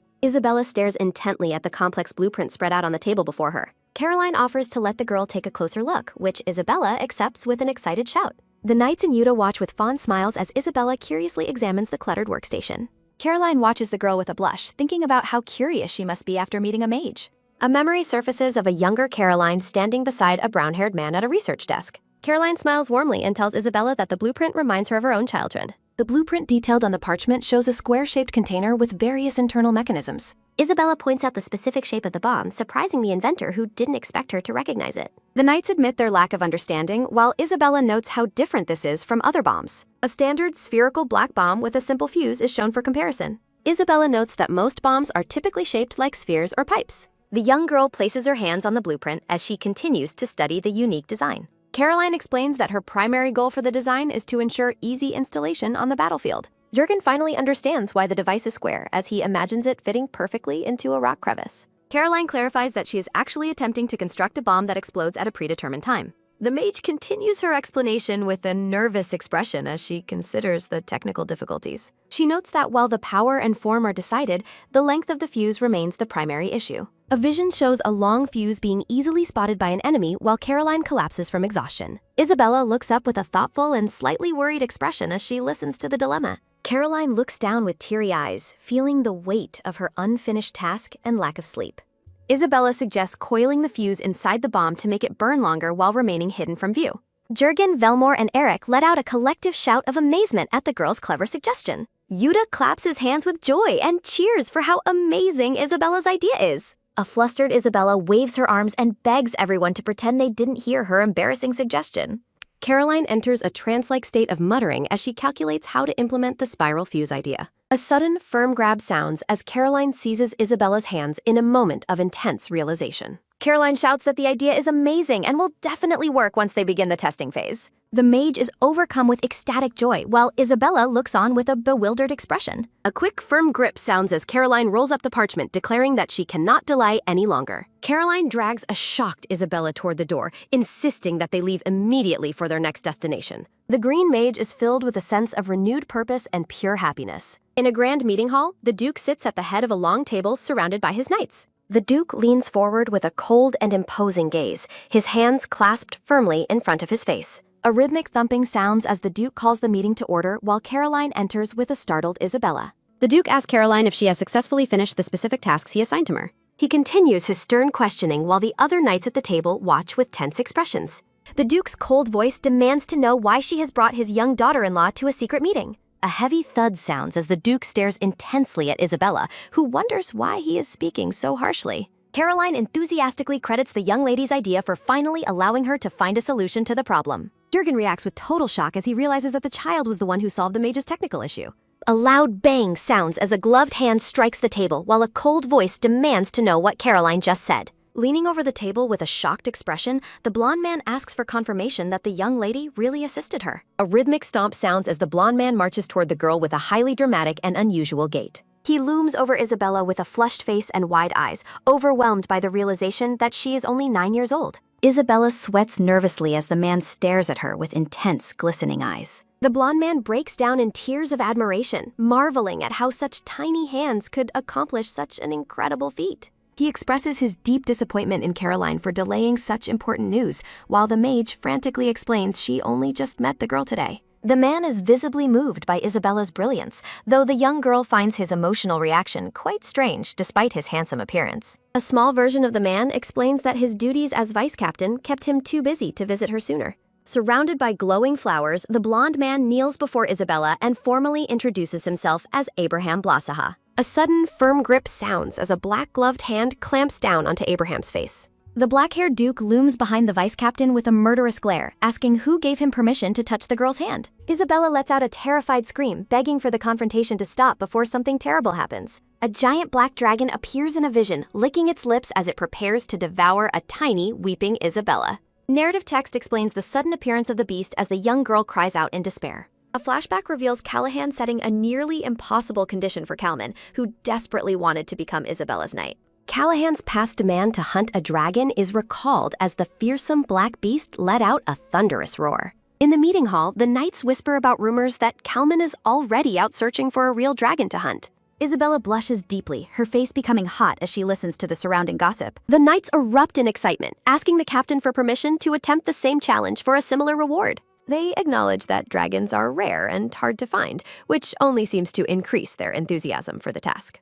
A soft sigh escapes the Duke as he prepares to address his rowdy knights. With a cold and piercing gaze, the black-haired man commands absolute silence in the room. The knights immediately go still and stand at attention, silenced by the Duke's overwhelming authority. Watching the display of power, Isabella is left completely awestruck by the captain's presence. Caroline informs Isabella that the testing phase for their new device will begin in 3 days. The brown-haired mage ponders the potential success of the upcoming experiment with a serious expression. A quick click sounds as she adjusts her plans, deciding to shorten the timeline to only 2 days. With a determined and slightly sinister smile, Caroline decides that 2 days of preparation will be sufficient. The Duke gives his final approval, ordering the team to start the process immediately. At the training grounds, Caroline kneels to place the square device precisely on the target area. From the distance, the mage waves her arms to signal the captain that all preparations are complete. She explains the signaling process and confirms that the device is designed to detonate exactly 3 minutes after ignition. A rhythmic ticking sounds as the captain opens his golden pocket watch to monitor the countdown.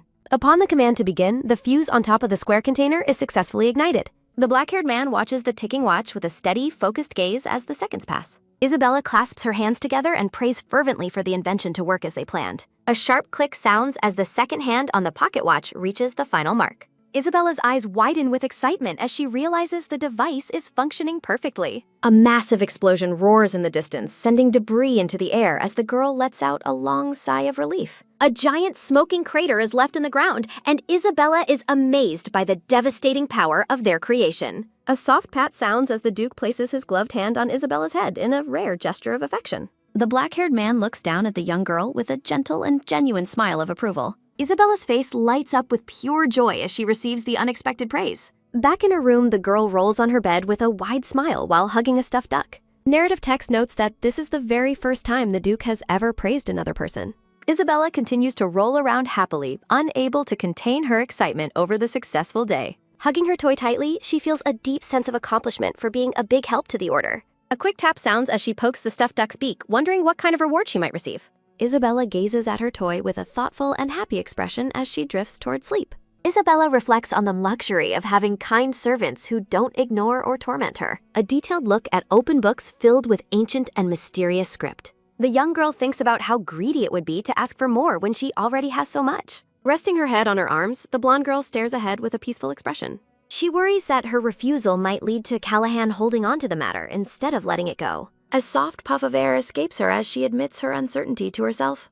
Isabella cuddles her stuffed duck tightly, her eyes closed in a moment of pure bliss. A faint shushing sounds as someone calls for silence in the darkness. Feeling restless, Jurgen urges the other knight to hurry before the captain gets angry, while his comrade focuses on the precise placement of the bombs. A quick crackle sounds as the fuse is lit on the square device placed among the glowing crystals. Callahan steps firmly onto a rock, noting how slow his subordinates are as a rhythmic tap sounds. A sudden tap sounds as Jurgen explains that they rushed back after carefully calculating the bomb positions. A massive boom sounds as Jurgen excitedly asks if the demonstration was a great success. A cheerful whistle note sounds as Jurgen notes that the device's performance is quite solid. A sharp shink sounds as Callahan draws his sword, ordering all units to prepare for combat and confirm the stone's destruction. A resonant swing sounds as the cloaked knights draw their glowing blades, under orders to let no enemy escape. A heavy thud sounds as a gloved hand reaches for a hooded enemy who has been bound with rope. Jurgen reports the total destruction of the fogstones while a tied-up prisoner curses a man named Gottfried. Callahan offers a rare smile while praising the group for their good work and minimal casualties. Back at home, Isabella remembers the Duke's promise to reward her generously upon his return. Isabella and Yuta react with wild-eyed excitement to a colorful illustration of a mandrake root. The black-haired scholar explains that while herbology isn't his specialty, he is familiar with regional herbs. Adjusting his glasses, the man notes his surprise that both children wanted to study herbology together. Yuta asks to learn about medicinal herbs, while Isabella inquires about plants with magical properties. Narrative text notes a sense of curiosity regarding Isabella's hidden plans for the lesson. The scholar prepares to teach the children about the most common herbs found in the Burkle Kingdom. A rhythmic tap sounds as the teacher draws flowers on the board, explaining the uses of the blue glow and winter trumpet flowers. Isabella is impressed by how knowledgeable the man is, despite herbology being outside his usual field. The young girl ponders the best reward to ask of Callahan while looking at her study materials. Isabella sits quietly at the desk, lost in thought as she considers her options. Yuta and Isabella sit closely together, both focused intently on the scholar's lecture. A soft thump-thump sounds as Yuta looks at the girl, quietly echoing her sentiments to himself. Standing at his desk, the teacher thinks about his desire to be helpful to Isabella as he continues the lesson. A dark aura surrounds the illustration as the scholar warns the children about herbs containing potent toxins. He details the irritating effects of the thornflower and the paralyzing scent of the red-yellow herb. Isabella's eyes widen as she realizes that one of the plants is exactly what she needs. A soft flop sounds as Isabella slumps over in exhaustion, her soul seemingly drifting away while Yuta watches in concern. Yuta presents a red book to Isabella, explaining that he knows the subject matter was difficult for her. Isabella is touched to see that Yuta took detailed notes on the various flowers just for her. Blushing slightly, the boy explains that he thought sharing his notes would be helpful since she missed some parts. Yuta looks at her with hopeful eyes, asking if his efforts were actually useful. Isabella shouts her confirmation with excitement, clutching the notebook to her chest. Grabbing the boy's hands, the girl expresses her immense relief and gratitude to him. A faint murmuring sounds from outside, making Isabella wonder if someone has just arrived. A quick rustle sounds as Isabella rushes to the window while Yuta reflects on her calling him by his name. The young girl's face breaks into a radiant and joyful smile. Callahan arrives at the estate on a powerful black horse as a loud shout welcomes him back. A rhythmic pitter-patter sounds as the children run to meet the Duke, who declares the mission a total success. Yuta asks if the destruction of the Fogstones will cause trouble with the Red Mages or the Noble Union. Callahan's red eyes glow with confidence as he dismisses the threat, questioning what their enemies could possibly do. Isabella looks nervous and thinks about how the man fits the description of a mad dog. The Duke tells the boy that it is too early to worry and he should focus on his training. Yuta accepts his father's command while Isabella reflects on the plan to pass the Night Order's leadership to the boy. Narrative text notes that it is difficult to imagine the current, gentle version of the boy doing anything harsh. Isabella is shocked as she imagines the boy undergoing brutal training while he innocently eats a cookie. A soft switch sounds as Callahan pats the girl's head, prompting her to offer a quiet response. The black-haired man narrows his red eyes as he questions her mention of a weapon.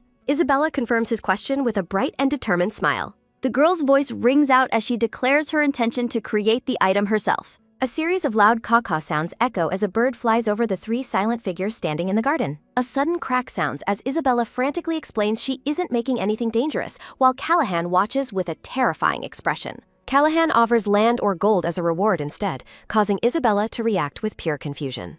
Isabella is horrified by the idea of being treated like a criminal before Callahan reveals he was only joking. A soft squish sounds as the girl grips her dress, considering if material wealth would be better for her future. Narrative text explains the realization she came to after experiencing a past tragedy. A grim flashback shows Isabella lying motionless on the floor, surrounded by broken pieces of a plate. The girl's hand reaches out weakly in the dark, silent room. A series of heavy ha-ha breaths sound as the girl struggles in her final moments. Returning to the present, Isabella addresses the Duke formally as they stand together by the fountain. Isabella states her desire to become strong, causing the black-haired man to pause in surprise. She explains her need to be powerful enough to protect herself and maintain her own path. A hazy memory shows the Duke kneeling to place his hands on the young girl's shoulders. Isabella expresses her hope to be useful to the Barmouth family through her own strength. The black-haired man rests his hand on his chin as he listens to her explanation. Callahan asks for specifics regarding the device she intends to construct. Isabella reveals her plan for a throwing bomb, leaving Yuta completely speechless. The young girl holds up the square device with a short fuse, visualizing its potential. She proposes the idea of making the weapon small enough for anyone to carry easily. Isabella explains that she would replace standard gunpowder with powder that causes sleep or paralysis. A faint ha sound is made by a figure falling into a deep sleep due to the smoke from the device. Isabella suggests attaching the bombs to projectiles, but Yuta immediately shuts down the idea. The boy tells Isabella that there is absolutely no need for her to take such measures. Yuta vows to protect the girl himself, prompting a surprised reaction from Isabella. In a memory of their training, Yuta explains that their practice sessions were meant for learning, not actual combat. The boy emphasizes that he never wants to see her in danger and suggests they find a different hubby. A soft ah escapes Isabella as Yuta takes her hands in his, both of them blushing. Isabella looks down at her hands, feeling the weight of the boy's sincere concern. The girl wonders if she is asking for too much from the people around her. Narrative text reflects on Yuta's warning about the dangers she might face. Callahan watches the interaction between the two children with a thoughtful gaze. The brown-haired woman with glasses excitedly praises the girl, confident that the new invention will work. Isabella recalls the feeling of being praised by Callahan for her hard work. A close-up reveals the wonder in the girl's large blue eyes. Narrative text highlights the thrill she felt after accomplishing a task on her own during training. A sharp huff sounds as Isabella steels her resolve, her mouth set in a firm line. Isabella thanks the Duke for his worry, but makes it clear that her decision hasn't changed. With a radiant smile, the girl insists on doing everything within her power to help. Isabella reminds the Duke of his own advice about knights choosing their own gear, leaving Yuta dizzy with confusion. A faint muttering sounds as Yuta tries to argue that the rule only applies to trained knights. The boy tries to protest further, but the conversation has already moved forward. Room. A sudden, sharp focus fills Callahan's red eyes. The black-haired man remains silent as he looks down at the boy. Yuta shouts that his father is being too harsh on Isabella. The boy declares his intent to protect Isabella since she is his bride. Callahan is stunned into silence by his son's bold declaration. The father warns against empty promises, while the boy insists he can protect her. A sudden crash and swoosh sound as the two argue over Isabella's safety. Isabella screams for them to stop, prompting the Duke to question her trust. The two men are startled as the girl scolds them for fighting in front of her. A series of loud drops sound as Isabella cries out in distress. A soft sniff sounds as Yuta asks Isabella if she truly doesn't trust the Duke. Looking up with sad blue eyes, the girl wonders how she could ever doubt them. A sudden poof and creak sound as Isabella lists all the times they have saved her. A soft squeak sounds as Isabella expresses her deep gratitude to the blushing boy. Isabella smiles brightly while reminding him that she is a Barmouth too, though. The blonde-haired girl looks forward with a hopeful and sincere expression. Isabella thinks about how unfair the situation is while they hold hands. A sudden whoosh sounds as Yuta feels a thrilling sensation during the moment. Isabella is surprised by the unusual and intense look on the boy's face. The girl is overwhelmed by how cute the boy is being. Callahan notes that her voice is trembling despite the giggles. Looking at the castle, the Duke reflects on how much growing the boy still has to do. A heavy thump sounds as bags are dropped into a wooden crate. A worker sighs with relief after moving the heavy materials across the yard. A laborer asks where to place a bag as Isabella reviews her blueprints nearby. Isabella cheerfully confirms the worker's question while overseeing the delivery. The brown-haired scholar is thrilled to teach the girl about weapon development. Narrative text notes that high-quality materials were provided following Callahan's request. The Binkler family provides support for the project as chibi figures offer encouragement. A rhythmic clang sounds as the blacksmiths begin their work in the forge. The scene shifts to the design phase of Isabella's new project. Isabella looks at the blank pages with a serious and determined gaze. The scholar explains that a solid foundation of knowledge is required for any design. Isabella is overwhelmed as the woman explains the properties of various materials. Wiping her forehead, the girl realizes that the first step is much harder than expected. Isabella prepares to take her finished blueprint to the next stage of the plan. The tanned blacksmith immediately refuses to make a prototype of the device. Isabella's eyes widen in shock at the sudden and blunt rejection. The blacksmith dismisses the plan as child scribbles, while Isabella wonders if they even looked at it. A loud bang sounds as Isabella demands the blacksmith look at the blueprint before saying no. The dreadlocked woman agrees to check the plans, though she doubts it will change her mind. The blacksmith's golden eyes narrow as she carefully examines the girl's work. To Isabella's joy, the woman changes her mind and agrees to prepare the prototype. Isabella bows deeply while thanking the workshop staff for their help. The old blacksmith scolds the younger one for being rude to the young lady. The woman explains that she was ultimately swayed by the girl's audacity. The blacksmith is intrigued by Isabella's plan to create a weapon that doesn't hurt people. A loud yawn sounds as night falls over the towers of the estate. Isabella struggles to stay awake while continuing her research at the desk. A series of clangs sound as the blacksmith showcases her skills to Isabella the next morning.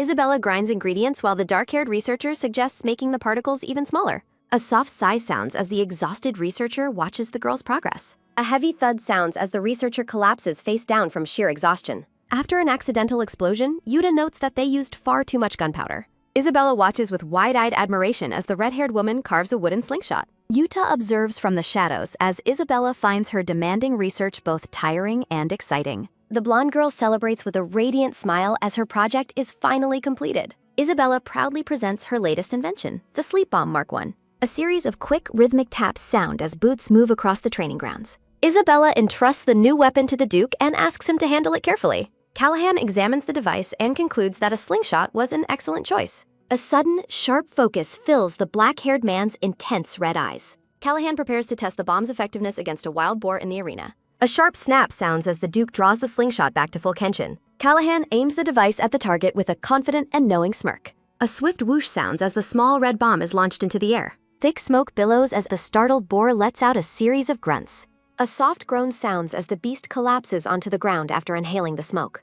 The wild boar falls into a deep, peaceful sleep within the arena. Isabella cheers for their success while Callahan looks on with a sweat-beaded expression. Moved to tears, Isabella thanks everyone and vows to continue her hard work. Callahan watches silently as workers haul the sleeping animal out of the training area. The Duke begins to praise the girl's accomplishments before being interrupted by a loud call. Both Callahan and Isabella turn in surprise as someone approaches them from behind. A frantic, gray-haired maid arrives shouting about an urgent letter for the young lady. A close-up reveals a formal white envelope sealed with a red wax emblem. Callahan and Isabella react with shock to the news of an urgent letter from the palace. The emperor invites Isabella to a tea party, much to the girl's annoyance and confusion.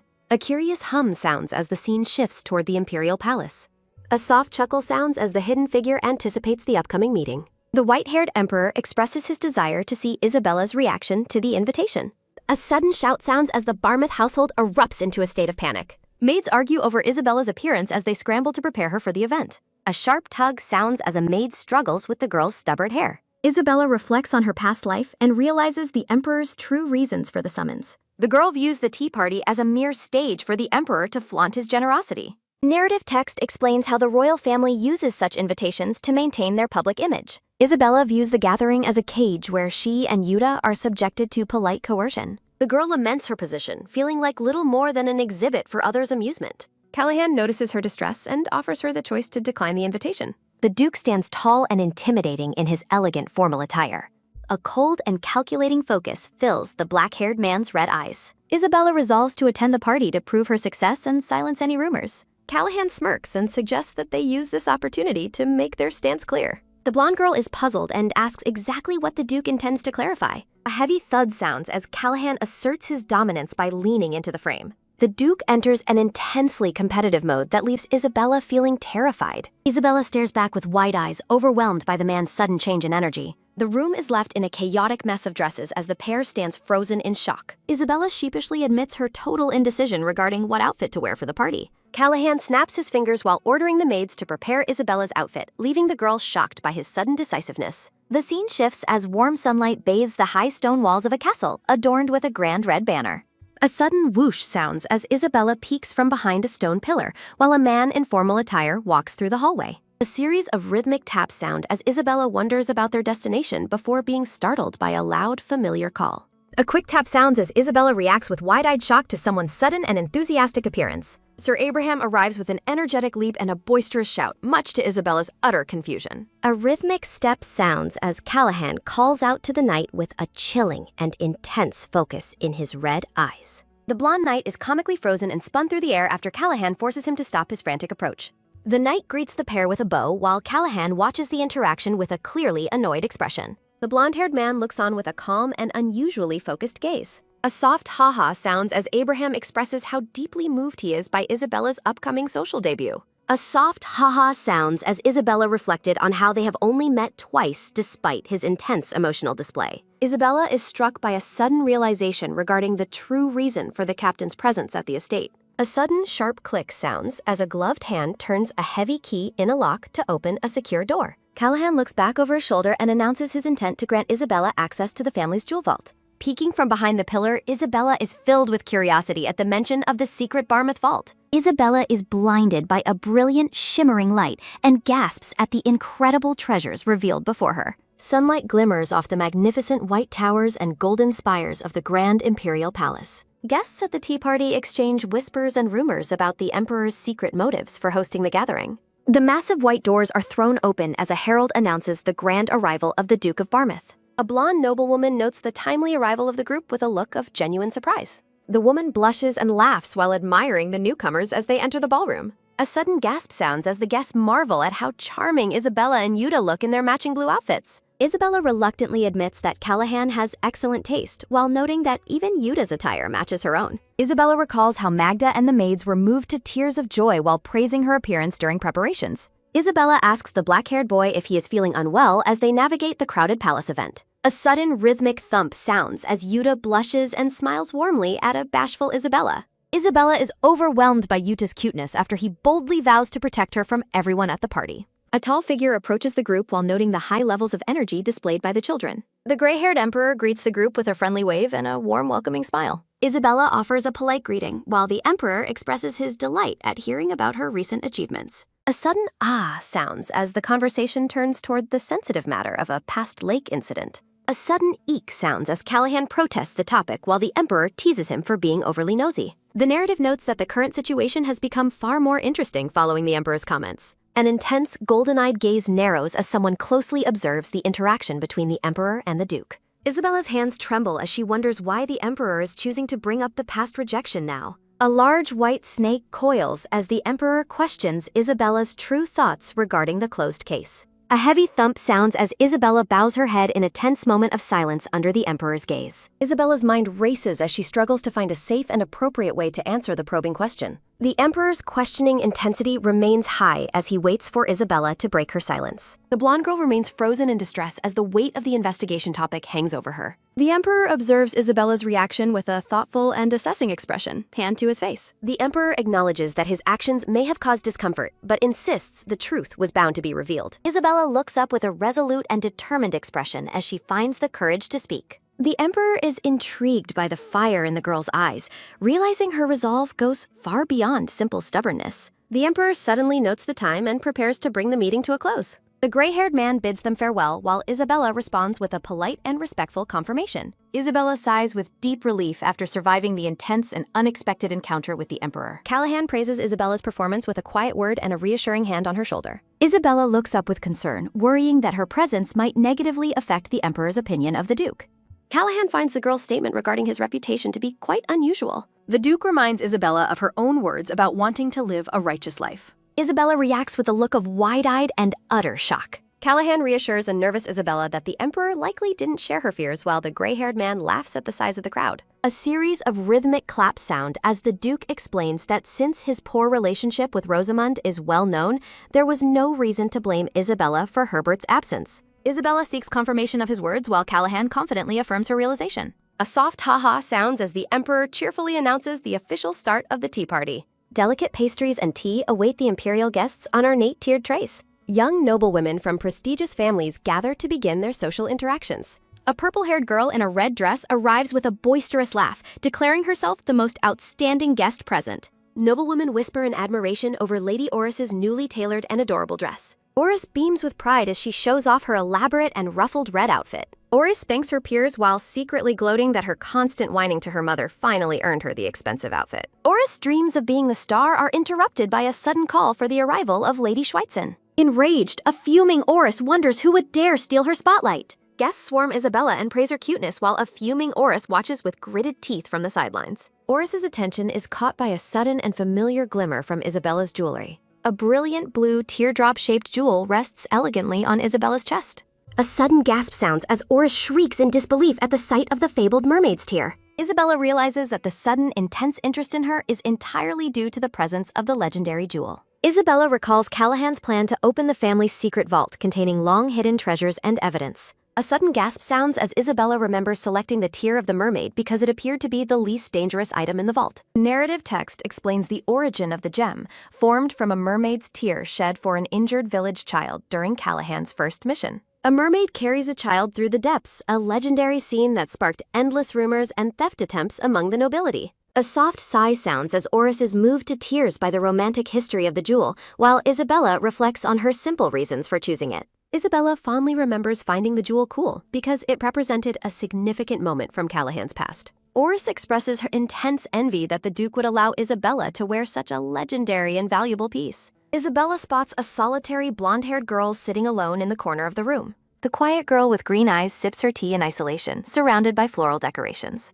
Isabella approaches the stranger and politely compliments the wonderful scent of her tea. Isabella leans in with enthusiastic interest toward the startled girl. Startled by the sudden attention, the shy girl struggles to find her words. Isabella is completely won over by the girl's shy and adorable demeanor. Oris interrupts to warn Isabella against speaking to Lady Remper, a name that sounds vaguely familiar to the girl. Oris snidely remarks that a mere baron's daughter is unsuitable company for the future Duchess of Barmouth. Oris and her companions laugh mockingly while suggesting that Isabella should befriend socialites of her own rank instead. Isabella is struck by the cruelty of the noble's snide laughter. Lady Remper's face flushes with deep shame as she listens to the public insults. Overwhelmed by the humiliation, the blonde girl hides her face in her hands. Isabella feels a familiar, suffocating atmosphere of social hierarchy and cruelty she had hoped to avoid. Clenching her fist, Isabella wonders why people are so obsessed with ranking others based on their status. To disrupt the tension, Isabella points and lets out a frantic scream about a giant bee. The suggestion of a palace insect causes the gathered noblewomen to panic in confusion. A terrified Oris begins to shiver and flinch while Isabella watches her panicked reaction. A quick twitch sounds as Isabella reveals to herself that the bee was merely a clever lie. Oris flees the scene in a crying fit while calling out for her mother in total distress. A sudden crash sounds as chaos erupts, with the group scrambling to leave and dresses being stepped on in the frantic retreat. A loud slam sounds as the room is suddenly vacated by the panicked and fleeing nobles. Isabella is left alone with a smug and satisfied expression. Looking toward the crying Lady Remper, Isabella begins to feel a slight pang of guilt for her chaotic methods. A thought bubble notes that Oris has never felt such terror. Isabella laughs heartily with a cheerful expression. The blonde-haired girl realizes she neglected to introduce herself properly. The green-eyed girl introduces herself as Lisi Thea Remper. Isabella is visibly shocked to hear the girl's full name. Narrative text identifies the girl as a legendary negotiator from Isabella's past life. Lisi looks downward with a shy and nervous expression. A colorful transition page displays various manga-style illustrations and credits. Narrative text explains that undefeated Lisi was a legendary figure from a past life. A flashback shows Lisi's prowess in selling a rotten apple to a merchant. Lisi successfully reclaims a stolen mining right from a fuming noble. A scenic stone bridge stands under a clear blue sky. Text emphasizes that Lisi could accomplish anything through the power of her words. Isabella wonders if this is a golden opportunity to gain a powerful ally. Lisi looks up and offers a quiet word of thanks for Isabella's help earlier. Isabella is flustered and finds the blonde girl to be incredibly sweet. Isabella urgently insists that Lisi's humble self-assessment is not true at all. Lisi observes Isabella with a gentle and appreciative gaze. Isabella formally introduces herself as Isabella Schweitzer. Lisi shyly asks Isabella if they could become friends. Isabella is momentarily stunned as Lisi worries if her request was too forward. Isabella beams with a joyful smile while calling Lisi by her name. Lisi breaks into a wide, teary-eyed smile of pure happiness. Isabella expresses her surprise over the pea. Isabella asks Lisi if she'd truly traveled to the capital all by herself. Lisi quietly confirms the impressive feat of her solo journey. A woman with her back turned commends Lisi for her bravery in coming alone. Lisi admits she couldn't say no while Isabella continues to praise her. Narrative text remarks on how natural Isabella seems in her high society surroundings. Isabella blushes while mentioning that the Duke personally selected her outfit. Both girls are startled by the sudden presence of a newcomer. An unseen speaker apologizes for interrupting and notes that formal tea time has concluded. A blonde-haired boy informs them that the guests are gathering in the hall. Lisi stands up and invites Isabella to head to the hall together. Rhythmic footsteps sound as Isabella follows behind while telling Lisi to slow down. Looking back, Isabella finds the blonde boy to be strangely familiar. The shadowed figure of the blonde boy stands watching them from afar. Yuta runs toward Isabella while calling her name Monly. A worried Yuta asks Isabella where she's been. Isabella happily introduces Lizzie as her new friend. Isabella introduces Lady Lissy to Lord Yuta Barman. An awkward silence falls as Yuta and Lisi exchange formal greetings. Isabella is taken aback by a cruel comment about falsely accusing Rosamund. A reddish-brown-haired boy points and mocks Isabella for networking. Isabella identifies the newcomers as the lackeys of someone named Heiner. Lisi and Yuta look on with expressions of deep discomfort and distress. A series of snickers sound as the boys mock Isabella's reaction. A sudden burst of heat sounds as Isabella is consumed by a burning rage. Isabella's fist trembles as she suppresses her rising anger. Isabella prepares to speak, dismissing her attackers as insignificant. The two boys react in total shock. Yuta reflects on his family's duty to protect the weak and uphold justice as Isabella watches. He internally declares that cowards who strike from the shadows have no right to insult them. Isabella stands with a firm and determined expression. The blonde boy in the red vest grits his teeth and demands an apology right now. A hand reaches toward Isabella while Yuta watches with a shadowed and ominous gaze. A sharp kaya sounding as the blonde boy suddenly pulls Isabella's hair. Yuta's eye glows with intense fury as he witnesses the attack. The boy mocks Isabella, claiming a mere baron's daughter should know her place before speaking. He suggests she beg Lord Heiner for forgiveness as a sudden, quick grab sounding takes him by surprise. The heavy crash sounding as Yuta slams the blonde boy's head onto the floor with immense force. Yuta coldly asks where the boy thinks he is putting his filthy hand. Yuta commands the boy to stand up and apologize to Isabella while the girls watch in disbelief. Isabella is stunned to realize the boy has actually fainted from the impact. Remembering Yuta's usual cheerful smile, Isabella realizes she was completely and utterly wrong about him. Yuta stands over the unconscious boy with a silent and cold gaze. Isabella reflects that she has never seen Yuta act this way before. Though she feels she should try to stop him, Isabella remains paralyzed by the intensity. A low buzz of murmurs, sounding as guests wonder about the loud noise and if something happened. The blonde boy sits up and calls Yuta a mad dog while clutching a head. He panics at the thought that his nose might be bleeding. A sudden pow sounding as a brown-haired woman rushes to William's side, ignoring his claims of being fine to fret over his bleeding nose while Yuta watches. William tries to tell his mother to stop and that he is fine.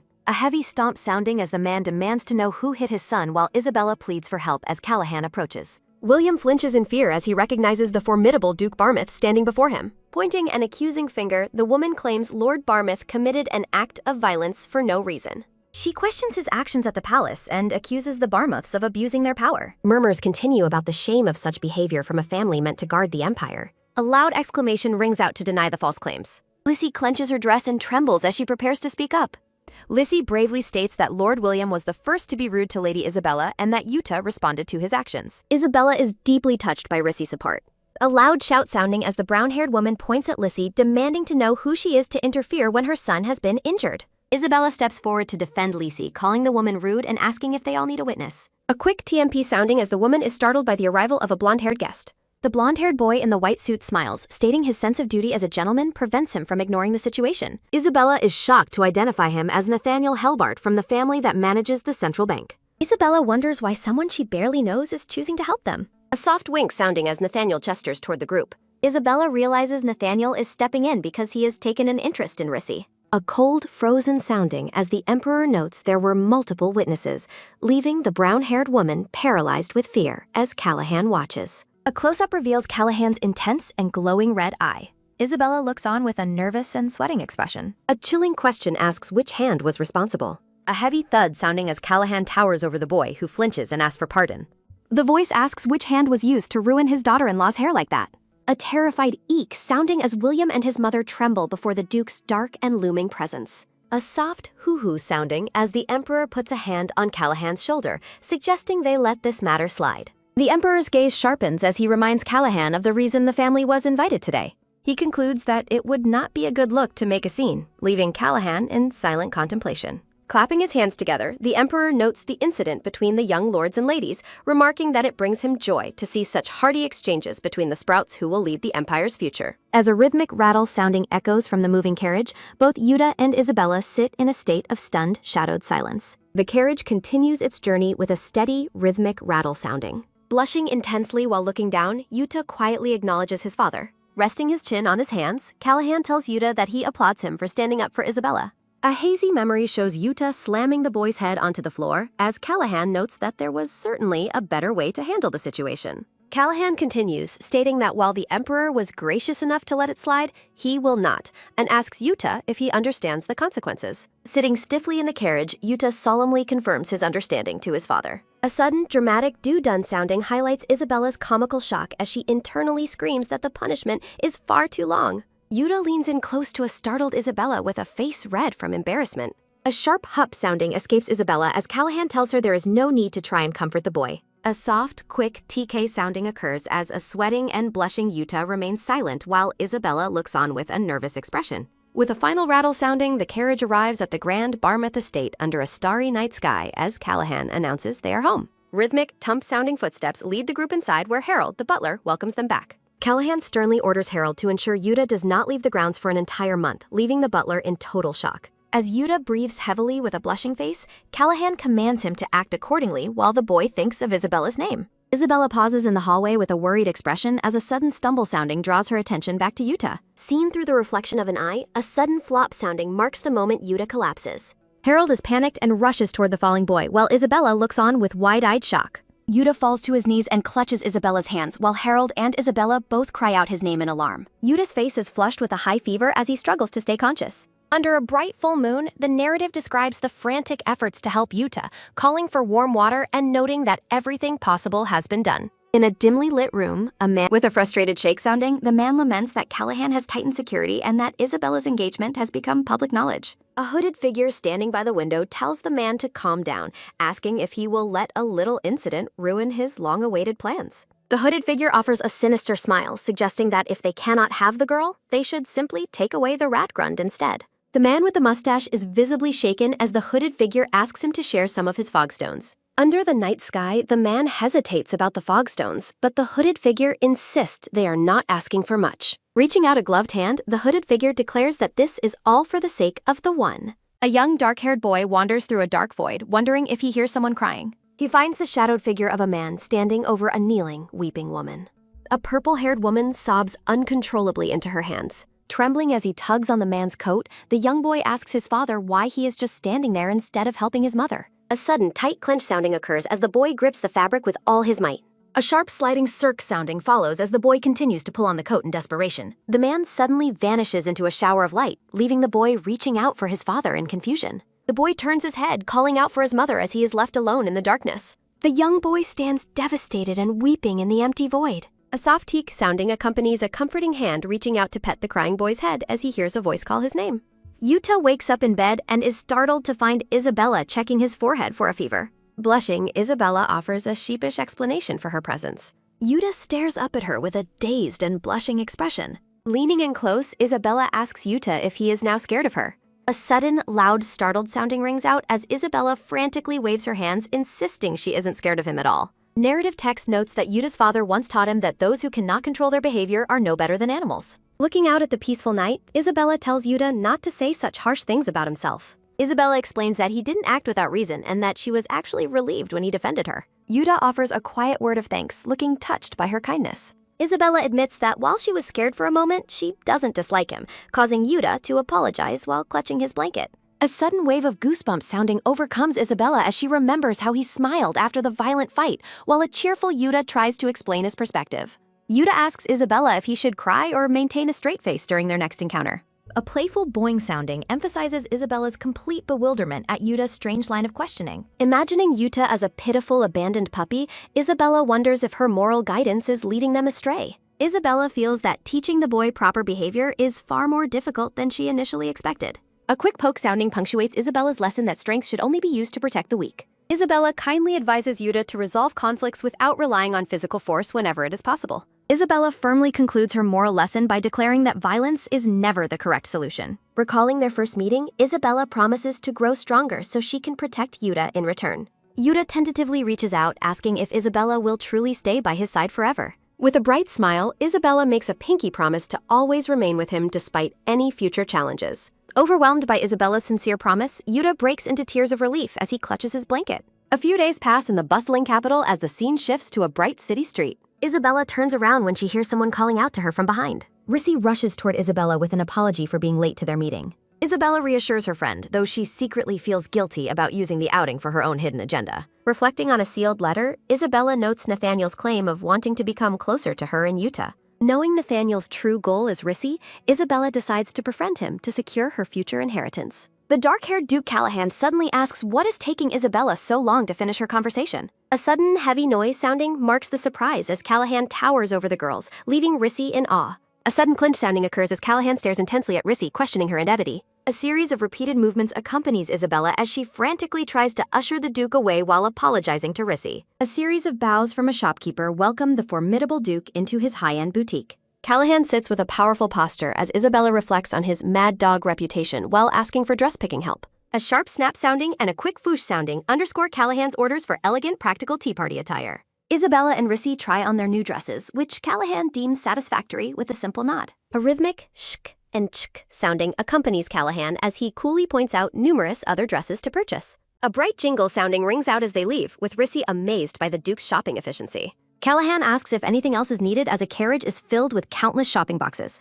Isabella feels disappointed that their shopping trip is ending so soon, until she notices Callahan checking his watch. A sudden gulp sounding marks Isabella's excitement as she realizes they have arrived at a luxurious cafe. A lively chatter sounding fills the air of the Empire's most popular cafe, where the group takes their seats. Isabella is stunned to see the stern Callahan enjoying a sip sounding of tea in such a whimsical place. Offering a subtle smile, Callahan admits that the experience of visiting the cafe is not bad. A brief memory shows Yuta feverish in bed, desperately wanting to join Isabella on her outing. Several beautifully decorated cakes are laid out on the table, ready to be enjoyed.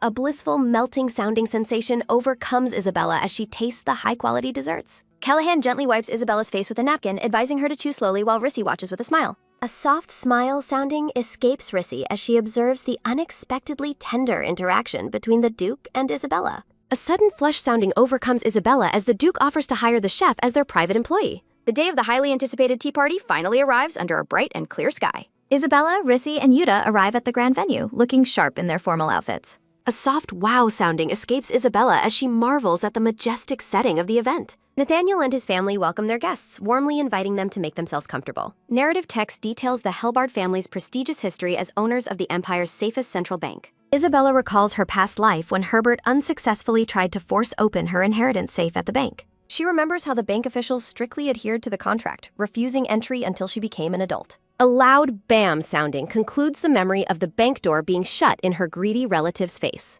Isabella reflects on how different the adamant bank official seems now in the person of the friendly Nathaniel. A close-up reveals Nathaniel offering a polite and charming smile to his newly arrived guests. Isabella is startled as a teary Yuta looks on with confusion during the start of the party. Nathaniel approaches the group and specifically addresses Rissy with a polite greeting. Offering his hand with a charming smile, Nathaniel makes a bold move toward Rissy. Rissy looks surprised and glances toward Isabella, unsure of how to respond to the sudden attention. Nathaniel suggests that since Isabella already has her fiancé as an escort, he should be the one to accompany Rissy. A sudden shift sounding occurs as Rissy tentatively places her hand in his while thanking Lord Helbard for the offer. A rhythmic drip sounding accompanies a tearful Yuta as he stares at Nathaniel with an intense inner vow of grudge. Isabella is horrified as she imagines a fox carrying off a helpless squirrel, lamenting that her friend has been caught. A deep growl sounding escapes the fuming Isabella and Yuta while Nathaniel prepares to formally introduce himself at the table. Nathaniel identifies himself and mentions his role in assisting his father and brother with the family bank. Sitting comfortably at the tea table, Nathaniel maintains his polite and friendly demeanor. He casually mentions his intention to pursue a different career path in the near future. Isabella is utterly shocked by his revelation, panicking because she needs his help to access her inheritance. Nathaniel looks slightly sheepish as he continues to speak with a modest expression. Nathaniel lets out a soft chuckle, observing that Isabella is quite transparent with her feelings. A close-up of Nathaniel's eye reveals a flicker of a more serious or contemplative thought. A hazy memory shows a young boy reaching out toward a brilliant light. The flashback continues with a young boy kneeling before an older man who stands with a king. A rushing water sounding accompanies a boat on the sea as Nathaniel describes his desire to find his own way. A sharp screech sounding from gulls fills the air as Nathaniel explains that his brother will inherit the family business anyway. Isabella stares at him in silence, surprised to learn about this ambitious and independent side of him. She wonders why Nathaniel chose to stay at the bank in her past life if his true dream was so different. Text on the screen notes that the tea and various desserts served at the party were exceptional. The narrative continues by describing the delightful nature of the social interactions at the event. Seen from above, the group enjoys a lavish spread of cakes and pastries at the long table. Nathaniel remains focused on Rissy, continuing to engage her in conversation over tea. Nathaniel offers a playful wink to the blonde girl, causing a celebratory star to appear. A sharp hiss sounding escapes Isabella as she tries to protect her friend, while Nathaniel simply laughs at the reaction. The narrative notes that Yuta is being unusually talkative and cheerful during the social gathering. Rissy covers her mouth and giggles, clearly enjoying the lively atmosphere of the party. Isabella breaks into a genuine, bright laugh as she finally relaxes and enjoys herself. Nathaniel suddenly asks Isabella if she recalls having a safe at the central bank. Isabella confirms the inheritance from her parents, but admits she has never seen what is kept inside. Nathaniel finds her lack of knowledge suspicious, resting his chin on his hand as he thinks. Isabella reflects on her reasonable suspicion that Herbert was responsible for intercepting her bank notifications. Nathaniel offers a sudden and exciting invitation for her to visit the bank immediately. A quick whoosh sounding underscores Isabella's excitement as she stands up and eagerly accepts the proposal. Nathaniel reassures her that as the owner, she has every right to see the contents of the vault. He explains that confirming the items in a safe is a standard procedure everyone performs. A bright twinkle sounding accompanies Isabella's joyous agreement as she imagines finally seeing her inheritance. A low vroom sounding occurs as a finger touches a glowing purple magical seal. A dark archway is revealed, creating a looming sensation as the vault begins to open. A text bubble confirms the successful completion of the security ritual. The number 71 glows brightly, marking the location of the specific safe they were seeking. Isabella is awestruck by the sheer scale of the central bank's underground vault area as they walk inside. Narrative text explains that the bank's proximity to the estate allowed for a very quick arrival. A stylized map illustrates the short and direct path from the Helbard estate to the bank. Arriving at Safe 71, Isabella is momentarily intimidated by the massive facility and the potential for theft. A sharp clatter sounding from the guard's armor punctuates Nathaniel's reassurance that the security is impenetrable. A heavy creak sounding echoes through the hall as a decorative metal gate is pulled open. A sudden gulp sounding marks Isabella's nerves as Nathaniel gestures toward the final entrance of the vault. Isabella stares in wonder as she is told that the vault before her belongs to her. The warm light illuminates a massive dragon skeleton displayed prominently within the grand hall. Yuta is amazed by the sheer number of incredible artifacts housed within Isabella's collection. Ristea and Yuta watch with concern as Isabella suddenly covers her face in embarrassment. Overwhelmed by emotion, a tearful Isabella admits she is sorry for taking so long.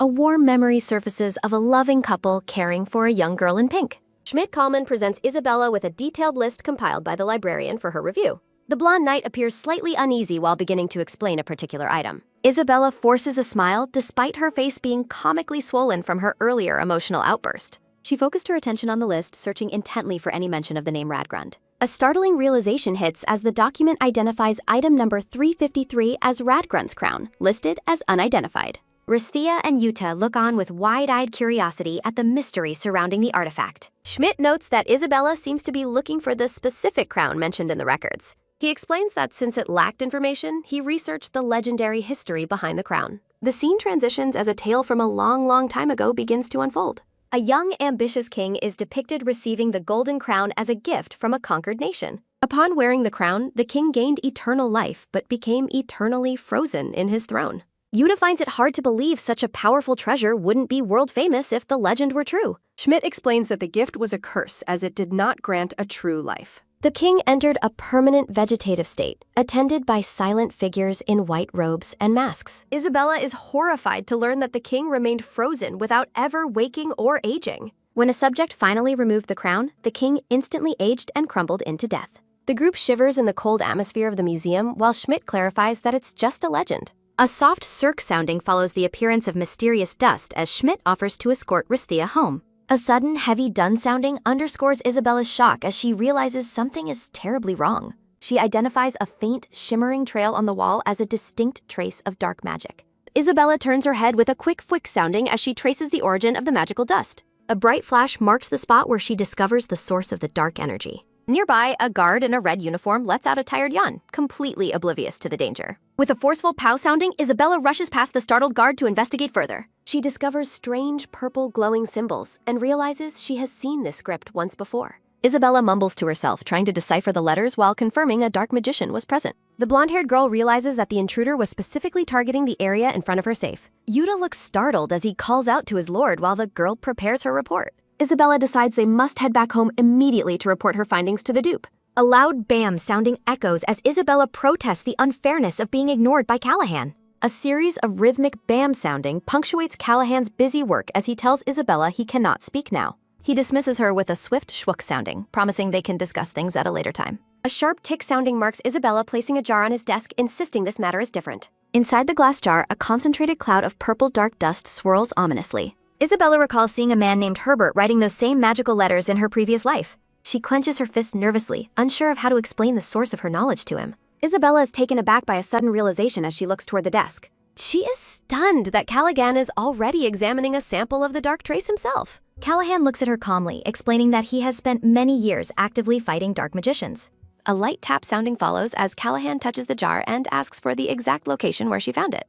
Dark dust is described as an impure particle left behind whenever a dark magician uses their power. It is explained that a highly skilled and powerful dark magician will leave behind only very small particles. Conversely, a less proficient magician leaves behind much larger, more noticeable traces of their magic. Isabella watches him with suspicion, realizing Callahan knows facts that shouldn't be discovered for several more years. A floating thought bubble wonders exactly how much information the man possesses. The black-haired man questions how the girl obtained her information. The man suggests delaying the departure until the next morning. A sudden thunderous bang sounding echoes as the girl slams the table in protest. The dark-haired man demands a clarification while the girl tries to find her words. She explains finding a jar of swirling purple particles at her bank vault. He asks why she hesitated to speak, leaving the girl feeling comically blamed. A focused scribble sounding follows as he notes that her inheritance has attracted dangerous enemies. The girl asks for clarification while the man identifies the object as the Radgrund's crown. A low creak sounding fills the room as he explains the involvement of dark magicians. He orders his servant to notify the night divisions of the situation immediately. The man decides they must depart for the bank right away. The blonde girl is shocked by the sudden departure while the man remains unfazed. She privately admits she was only asking just in case. He confirms their bank destination as the girl celebrates her internal success. A gentle rub sounding occurs as a gloved hand inspects glowing magical symbols. The group arrives at the bank to survey the scene of the intrusion. A tearful blonde man laments the dishonor brought upon his ancestral family. He lets out a loud wah sounding while decrying the involvement of dark magic. The dark-haired man orders a formal report to be sent to the knights. He explains that the presence of a dark magician grants them full investigative authority. Capital incidents typically fall under a specific night division's jurisdiction. However, cases involving dark magic require jurisdictional rights to be handed over. The man consults his pocket watch while anticipating the arrival of specialized knights. Yuta and Isabella discuss the person they expect to be a nuisance. A heavy stomp-stomp sounding follows a massive armored man approaching the group. A sharp whoosh sounding carries an angry shout directed at Callaghan.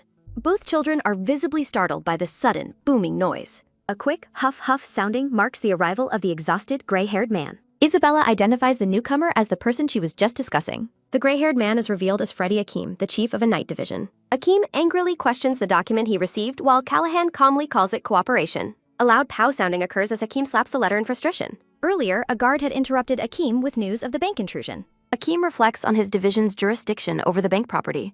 He accuses the dark-haired man of stealing his investigative rights. A fierce glare sounding accompanies Akeem's realization that Callaghan claimed the case in writing. Akeem points to his hair, blaming the man for his premature aging.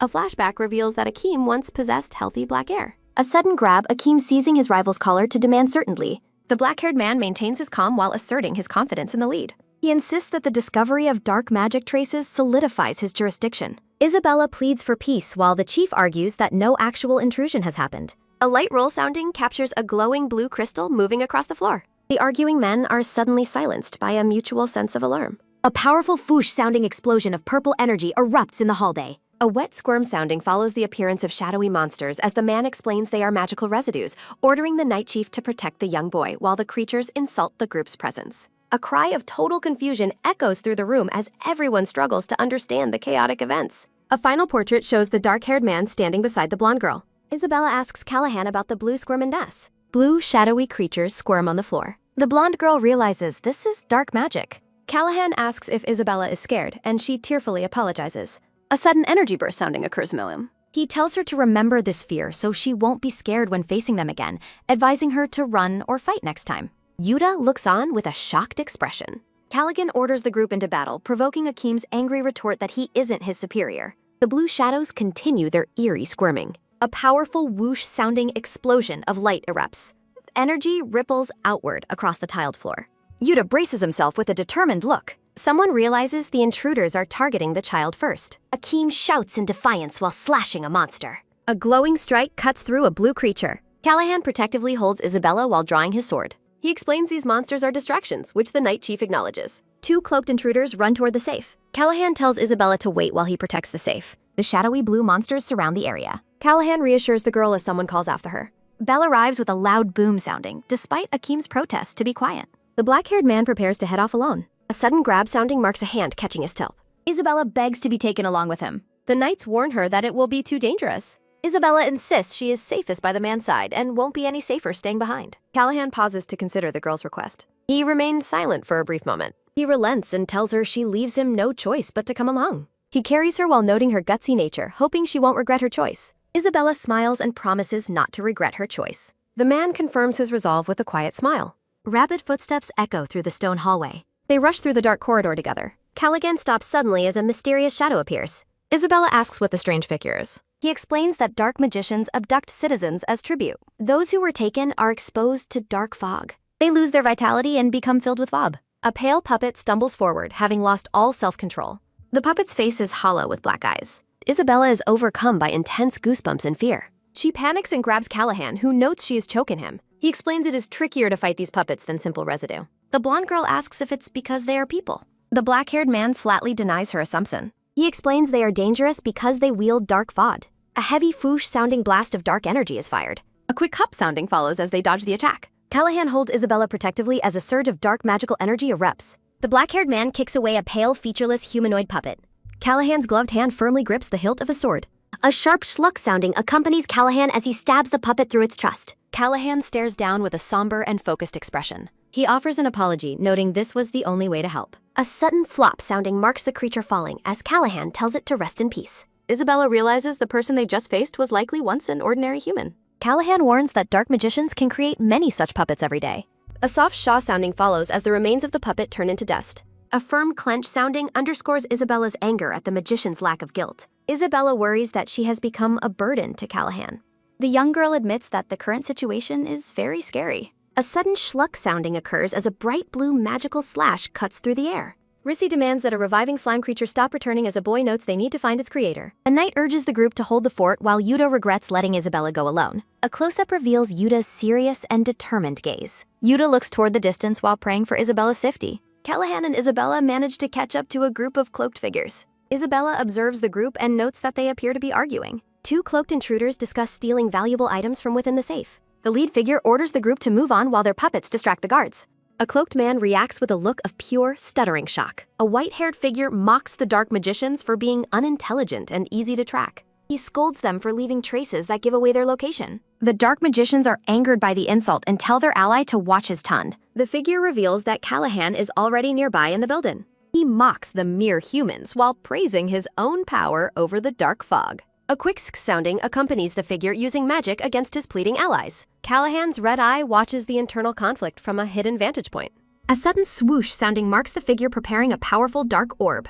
A massive boom sounding echoes as a huge explosion blasts through the building. One of the magicians lies defeated and unconscious on the ground. A heavy rattle sounding follows the collapsing stone wall nearby. Callahan has Isabella tucked safely and snugly beneath his heavy cloak. Isabella shivers at the realization that the enemy would attack their own side. Callahan notes that the intruder is exceptionally strong and dangerous. The white-haired villain laughs while Callahan identifies him as a powerful dark magician. A rhythmic thump sounding accompanies their stealthy movement along the wall. Callahan asks Isabella if she can see the enemies further down the hall. He points out the teleportation magic circle drawn on the back of their hands. Callahan explains that the enemies can use these circles to escape danger instantly. A tense done sounding underscores Callahan's blunt admission that there is nothing he can do. Isabella is comedically horrified as Callahan explains catching them before they teleport is impossible. Callahan mentions that there is still one way to handle the situation. Isabella's eyes widen as she has a sudden and profound realization. Isabella jokingly asks if her hidden powers are awakening, but Callahan chides her humor. She realizes that Callahan knows she carries an essential item at all times.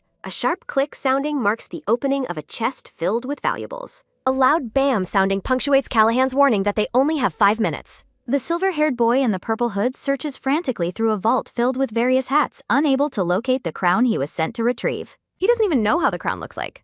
The black-haired man watches the thief struggle with a cold, analytical expression. Callahan instructs Isabella to stay back and fire the sleeping grenade to capture the intruder while she hesitates to respond. The hooded boy trembles in the corner, terrified that a single misstep will turn him into one of the puppets he has seen before. Callahan remains silently focused on the operation. Isabella's blue eyes widen as she prepares to take action. A soft swishing sound follows Callahan's movements as he advises her to recognize her limits, yet acknowledges her choice to stand and fight. Isabella recalls the weight of her decision to face the dangers ahead. A heavy haw sounding echoes her memory of training relentlessly with a wooden sword in the manor courtyard. She remembers the growing determination that has led her to this moment. The man stands tall beside her, waiting for her final decision. Callahan asks what she intends to do, warning that her inheritance will be stolen if the dark magician is left alone. A sharp flinch sounding marks the girl clenching her fist as he asks if losing her property is truly what she wants. The man's red eyes focus on her as he observes that she came along specifically to protect her assets herself. He bluntly states that without sufficient determination, she will never be able to protect anything on her own. Tears well in Isabella's eyes as the harsh reality of her situation sinks in. She declares her determination to protect what is precious to her, prompting Callahan to question if she can truly do it. The young girl's hand trembles with resolve as she tightly grips her wooden slingshot. Callahan kneels behind her to steady her body, telling her to focus all her senses on aiming the shot. Isabella closes one eye to aim, convincing herself there is absolutely nothing to be afraid of. A sudden, powerful whoosh sounding follows as the girl launches a projectile toward the intruder. A quick swoosh sounding marks the sleeping grenade flying toward the hooded boy just as he lifts the golden crown. A swift swooshing sound accompanies the boy reaching out to catch the object, mocking the idea of being hit by such a slow attack. A sharp twuck sounding follows him catching the grenade, which immediately triggers a thunderous boom-sounding explosion of blue magic. The intruder loses consciousness as the magical effect takes hold, his head lolling as he wonders what just happened. Isabella observes the golden Radgrun's crown lying on the floor, noting its intricate design now that she can see it up close. A light tick sounding marks her realization that Herbert and the Dark Magicians likely have a malicious plan for the artifact. Callahan begins to walk away, acknowledging that the task wasn't easy and praising her for a job well done. The blonde girl beams with joy as the man confirms that she was the one who successfully protected the crown. Sunlight hits the white towers of the capital city as a voice calls out to check if someone is listening. A bold, dazed sounding hovers over the girl's wide, vacant blue eyes as she stares blankly into space. A sudden, sharp shwook sounding occurs as Callahan leans in close to wake her, startling a small hic sounding out of her. A rhythmic ba-thump sounding follows Isabella's racing heart as she apologizes, admitting she didn't expect a dark magician to be so young. A quiet zzz sounding drifts from the sleeping boy as Callahan identifies him as the powerful dark magician Elvio Salvati. Callaghan laughs while looking at a portrait of the brothers, eager to see Cesari's reaction to Elvio's failed mission. A man in town looks shocked as he hears the news of the bank robbery. A noblewoman hides her face behind a fan, expressing her total lack of trust in the central bank following the incident. Rumors spread through the capital that the 9-year-old daughter-in-law of the Barmouth family was the one to catch the robber. An older man with a gray beard strokes his chin thoughtfully as he hears the incredible news. The king finds the young girl's involvement in the bank incident to be as intriguing as her reputation suggests. A sudden chill brings a visible goosebump sounding to the girl's skin as she senses something unsettling. A frantic shake sounding accompanies Isabella's confusion over the sudden, overwhelming sense of dread she is experiencing. The maid, Magda, wraps a warm cloak around the shivering girl and offers her help with anything she might need. Isabella thanks her before asking for a specific, mysterious favor that takes the maid by surprise. The morning sun illuminates a collection of jars and bottles arranged on the manor's kitchen counter. Magda mentions that the kitchen staff can easily prepare whatever she needs, watching the girl work at the counter. Isabella stands on a small stool and insists on doing the baking herself, kneading dough with a face full of determination. The memory of the captured silver-haired dark magician remains as a faded image in the girl's mind. The night sky hangs over the castle as the narrative confirms that the knights successfully arrested Elvio and his group. Isabella looks down with an expression of intense focus. The kitchen staff watches with pride as the young girl works diligently on her baking. She pauses her work to reflect on how much the black-haired man has helped her lately. Isabella enthusiastically tells Magda to begin their baking session. Magda asks if she is ready, while the girl nervously admits it is her first time but hopes it won't be too difficult.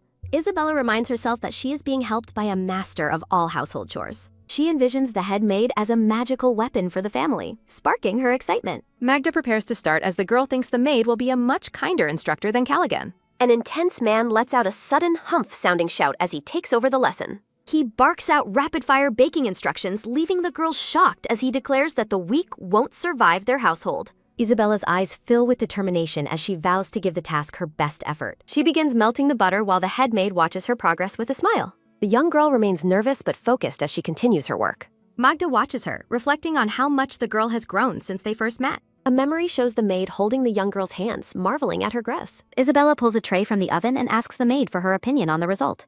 A sudden dun-dun sounding shock freezes Magda as she looks at the baked goods. The madeleines are burnt and smoking with a sizzle-sounding heat, making the girl worried they aren't good enough to be gifts. Magda tastes one and insists they are delicious, suggesting they just need a bit of decoration. Overjoyed, Isabella throws her arms around the maid in a warm, hug-sounding embrace.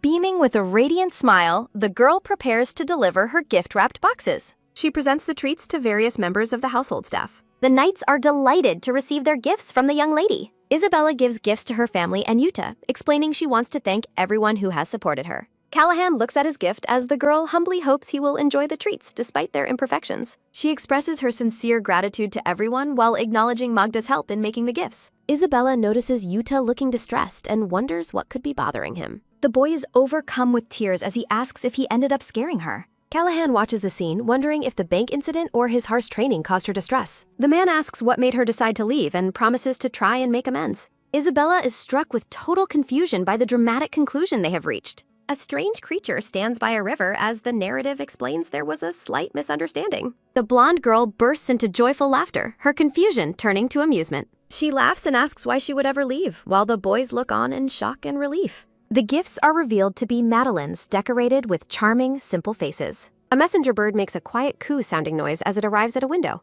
Herbert catches the bird and lets out a dark smirk as he reads the news it brought. The king smiles warmly as he prepares to address his guests. He welcomes the leaders of the 5 great houses to his summons. Herbert acknowledges that it is only right for a subject to respond to the king's call. A noblewoman hides behind her fan, curious about the important news the king has to share. The gray-bearded king looks out with a very serious and focused expression. He announces his plan to reward Lady Schweier with a high medal of honor for her bravery at the bank, shocking the nobles. Herbert breaks into a cold sweat as he realizes the prestige of the medal the king is offering. The king asks if anyone sees a problem with rewarding a 9-year-old for her extraordinary actions. An aristocrat fumes at the thought of the Barmouth family gaining even more influence through the girl's medal. The king praises her for catching dark magicians with an invention of her own. The nobles nod in false agreement while secretly resenting the idea of her receiving such a high honor. Herbert shouts out to get the king's attention so he can voice his opposition. He argues that the girl should be disciplined for possessing a dangerous weapon rather than being rewarded for her role in the capture. The black-haired man narrows his red eyes, noting that the Barmouth family's report wasn't entirely truthful. A deep frown emphasizes his serious expression. The mustached man, Herbert, glances toward the head of the table and suggests they investigate the matter more thoroughly. A hand raises with a sharp sk sounding as Chief Justice Matthias Caligula proposes holding a formal hearing. The black-haired man states that Isabella should be rewarded if the hearing proves she acted correctly. Herbert counters that she should be disciplined if it turns out she was in the wrong. The king rests his chin on his hand and accepts the Chief Justice's proposal. Matthias Caligula notes the complaints from other nobles about traveling just for a fourth-class medal ceremony. The gray-haired man turns back and asks Herbert what he has to say. A quick squeaking sound follows Herbert pulling out a letter, claiming there is something the Chief Justice should know. A grand hallway is filled with a constant chatter sounding as people gather for the event. Standing before a massive wooden door, the blonde girl wonders what she should do. A frantic shake sounding accompanies Isabella's extreme nervousness while Gilbert and Yuta try to reassure her. Gilbert jokingly promises to kidnap her if things go wrong, but the girl worries that would only make the situation worse. A large bird's beak clamps down on a fish as a narrative voice begins to describe Matthias Caligula. He is described as a theologian who prioritizes fairness and equity above all else. A white egret stands in the shallow water, holding a struggling fish in its long beak. Culligan warns Isabella that she will be meeting the man soon, leaving her shocked and confused as to why. The blonde girl looks up in surprise, wondering whose hearing is being held. The black-haired man tilts his head and explains that the hearing is specifically for her and her invention. A text box explains that her invention, the sleep grenade, was given the nickname Shrenade by her friend Belle. Isabella's stress levels skyrocket as she realizes Herbert is the one who pushed for the hearing. The girl is stunned, wondering how Herbert could have possibly found out about the existence of the Shrenade. A hand rests firmly on a stack of documents as a calm voice tells her there is nothing to fear.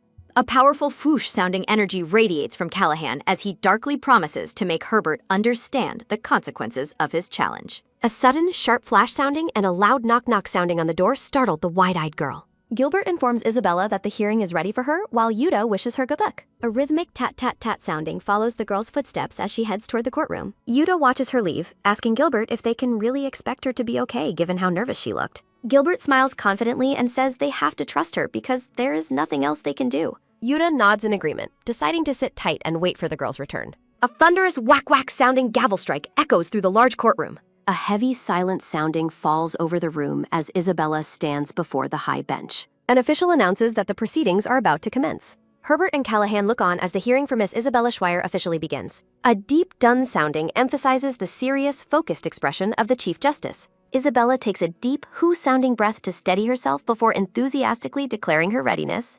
The Chief Justice asks if she captured the magicians, and Isabella confirms it while giving credit to Duke Barmouth. Matthias Caligula strokes his beard thoughtfully as the spectators erupt in a quiet chatter sounding. The justice moves on to the topic of the weapon, asking the girl if she was the one who invented it. A close-up shows the blonde girl's eye narrowing with focus as she prepares her explanation. Isabella excitedly explains that she designed the Shrenade as a non-lethal tool that uses a sleep-inducing aroma to subdue enemies. Herbert sits at his table and begins to interject with a mockingly pleasant expression. A dark smirk sounding appears on the man's face as he internally mocks the girl for being foolish. A narrative bubble confirms that Matthias Caligula is indeed known as a just and honest man. A golden scale of justice glows as the narration explains that he values law and order above all else. The justice believes that dangerous tools should never be allowed to remain in the possession of a child. Isabella looks forward with an expression of stunned realization as the tension in the room rises. The girl argues that she built the device with minimal gunpowder and added safety features to prevent accidents. The Chief Justice counters by stating that the real issue is how easily the weapon could be misused by the wrong people. He argues that if a child can carry it, criminals could easily produce and use it without any regulations. Isabella clenches her dress, realizing the terrifying potential for her invention to be refined with lethal poison, while the debate over banning and destroying the Shrenade continues. A dark hand reaches toward a floating red Shrenade as the narrative warns of the danger if the device falls into the possession of those with ill intentions. Isabella acknowledges that she never foresaw the weapon's potential for lethality, admitting she naively assumed she would be its only user. A somber text bubble emphasizes that her original intentions for the device no longer hold weight in the face of its dangerous potential. The blonde girl's eyes fill with worry as she ponders the risks of keeping the blueprint secret and the potential danger it could bring to those around her. A solitary thought bubble questions if she is truly left with no choice but to destroy her own creation. The courtroom gallery is filled with a low chatter, sounding as the nobles focus their attention on the young girl. A close-up of Herbert's face shows his smug confidence, with the narrative noting that he feels certain of his victory. Isabella's resolve wavers as she expresses her deep reluctance to abandon a project that so many people worked hard to complete. With a sudden, determined tight sounding, the girl clenches her fists and vows to find a way to prevent the mass production of her invention. A sharp gasp sounding accompanies Isabella's wide-eyed realization as a brilliant solution suddenly comes to mind. Matthias Caligula strokes his gray beard and observes that the young lady does not seem ready to give up her position.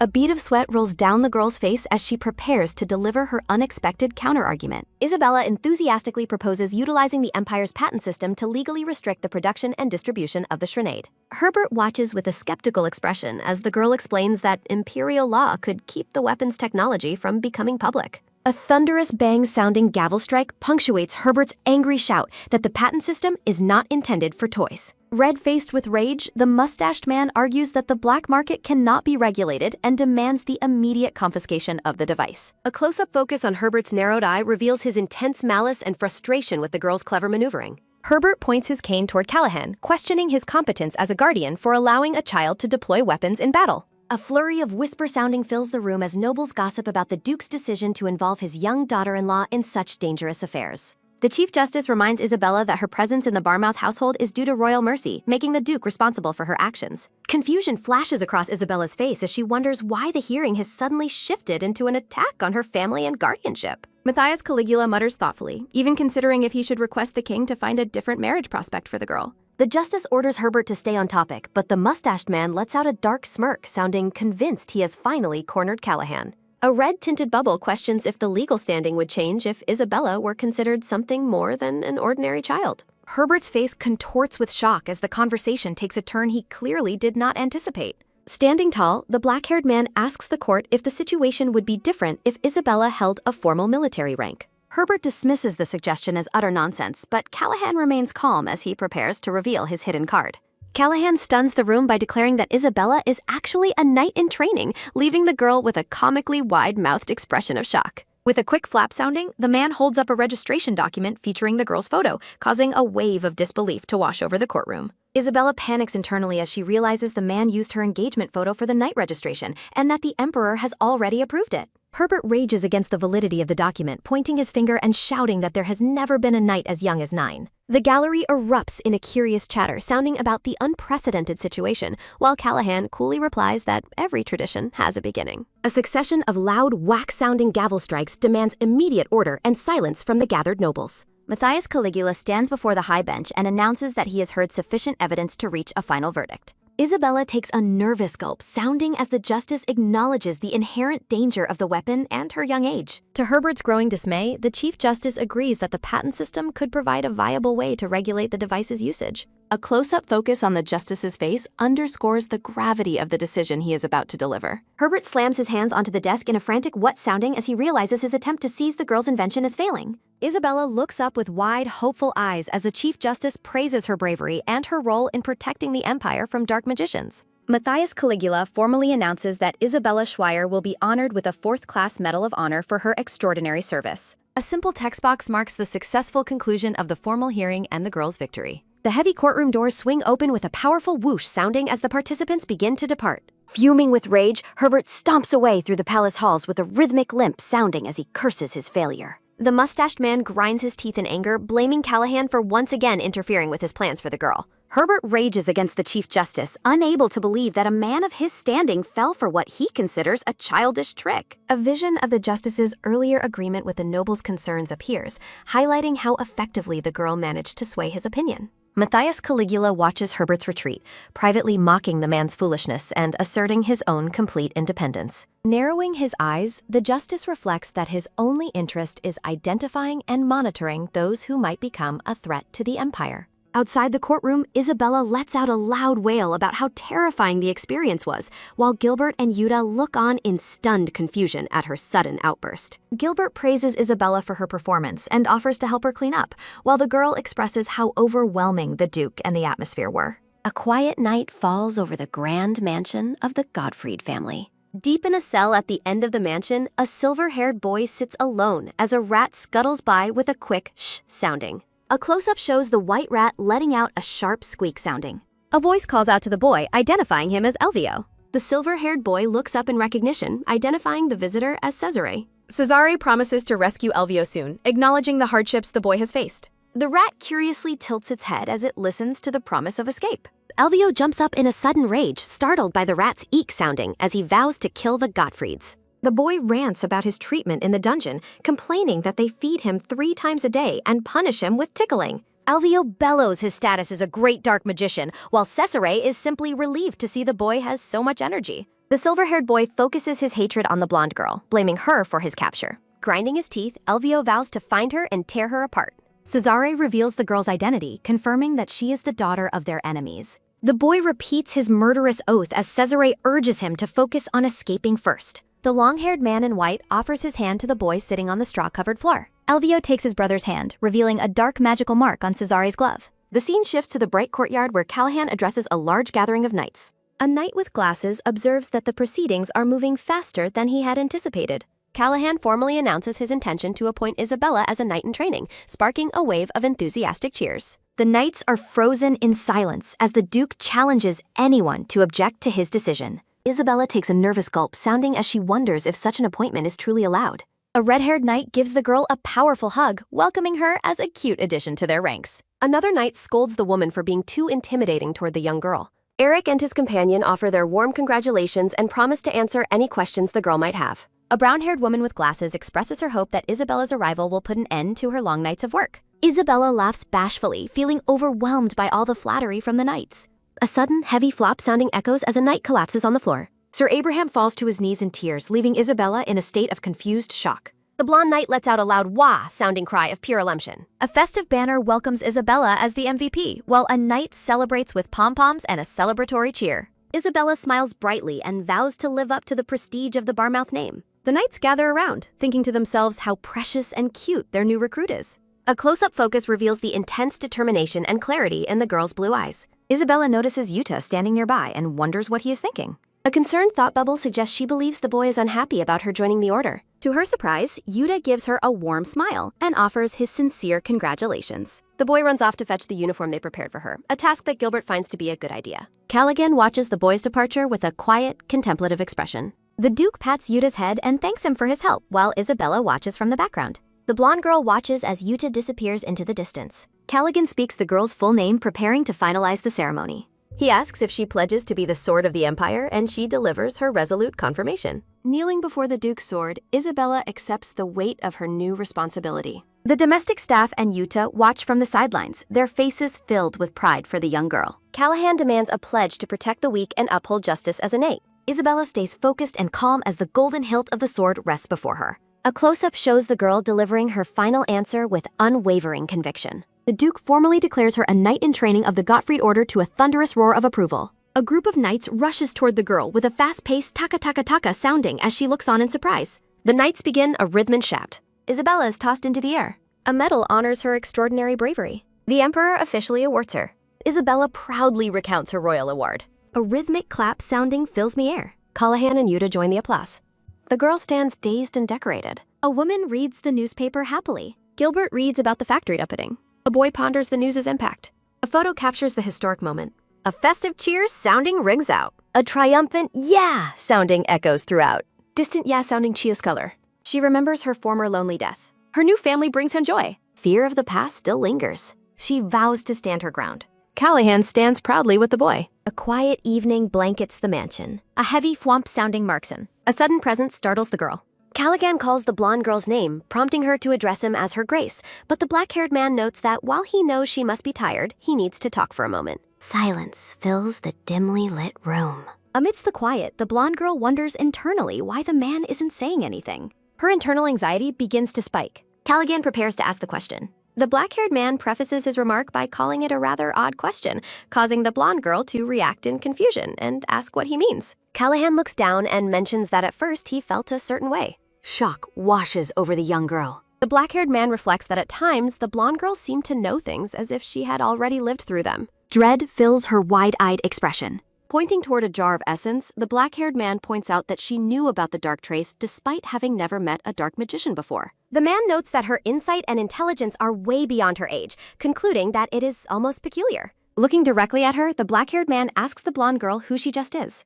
She feels exposed and utterly vulnerable. Feeling a sudden chill sounding, the blonde girl realizes he is rightfully suspicious and has likely remained quiet out of consideration for her. With a tight clench sounding of her dress, the blonde girl worries that Callahan might believe her, but then realize everything she said to convince him was a lie. Dark roses bloom in the shadows. The blonde girl reflects that she didn't come to the house out of righteousness and wonders what will happen if he finds out she only wanted to avoid her enemies, before reminding herself she will divorce him anyway. The blonde girl worries that he will be deeply disappointed in her and might even tell her to leave. She mentally rejects the terrifying thought. Feeling a rhythmic shake sounding, the blonde girl reflects that it turns out she is still stuck in that dark room. Softening his tone, the black-haired man clarifies that he wasn't trying to press for an answer and tells her she can wait to tell him when she is ready. The blonde girl addresses him as her Grace, but the man says that wasn't why he wanted to talk as he prepares to hand her a package. Reaching out, the blonde girl asks in confusion what the bundle of letters is. Callaghan tells her she will see and then speaks the name of Viola Schweier. Recognition dawns on her tearful face. The blonde girl clutches the precious letters tightly to her chest. Callahan explains that the bundle of old papers he is holding are letters Isabella's parents left behind for her. The black-haired man notes that he discovered these items within a royal classified vault. He specifies that the first item was a detailed investigative report regarding the void. Looking toward the blonde girl, Callahan clarifies that the second item consisted of personal letters addressed to her. A close-up captures the intensity in the man's crimson eye as he speaks of her past. A vision of the past shows a man with glasses and a brown-haired woman writing at a table, confirming they wrote the letters for her. A lonely, slow drip sounding echoes over the stack of weathered envelopes.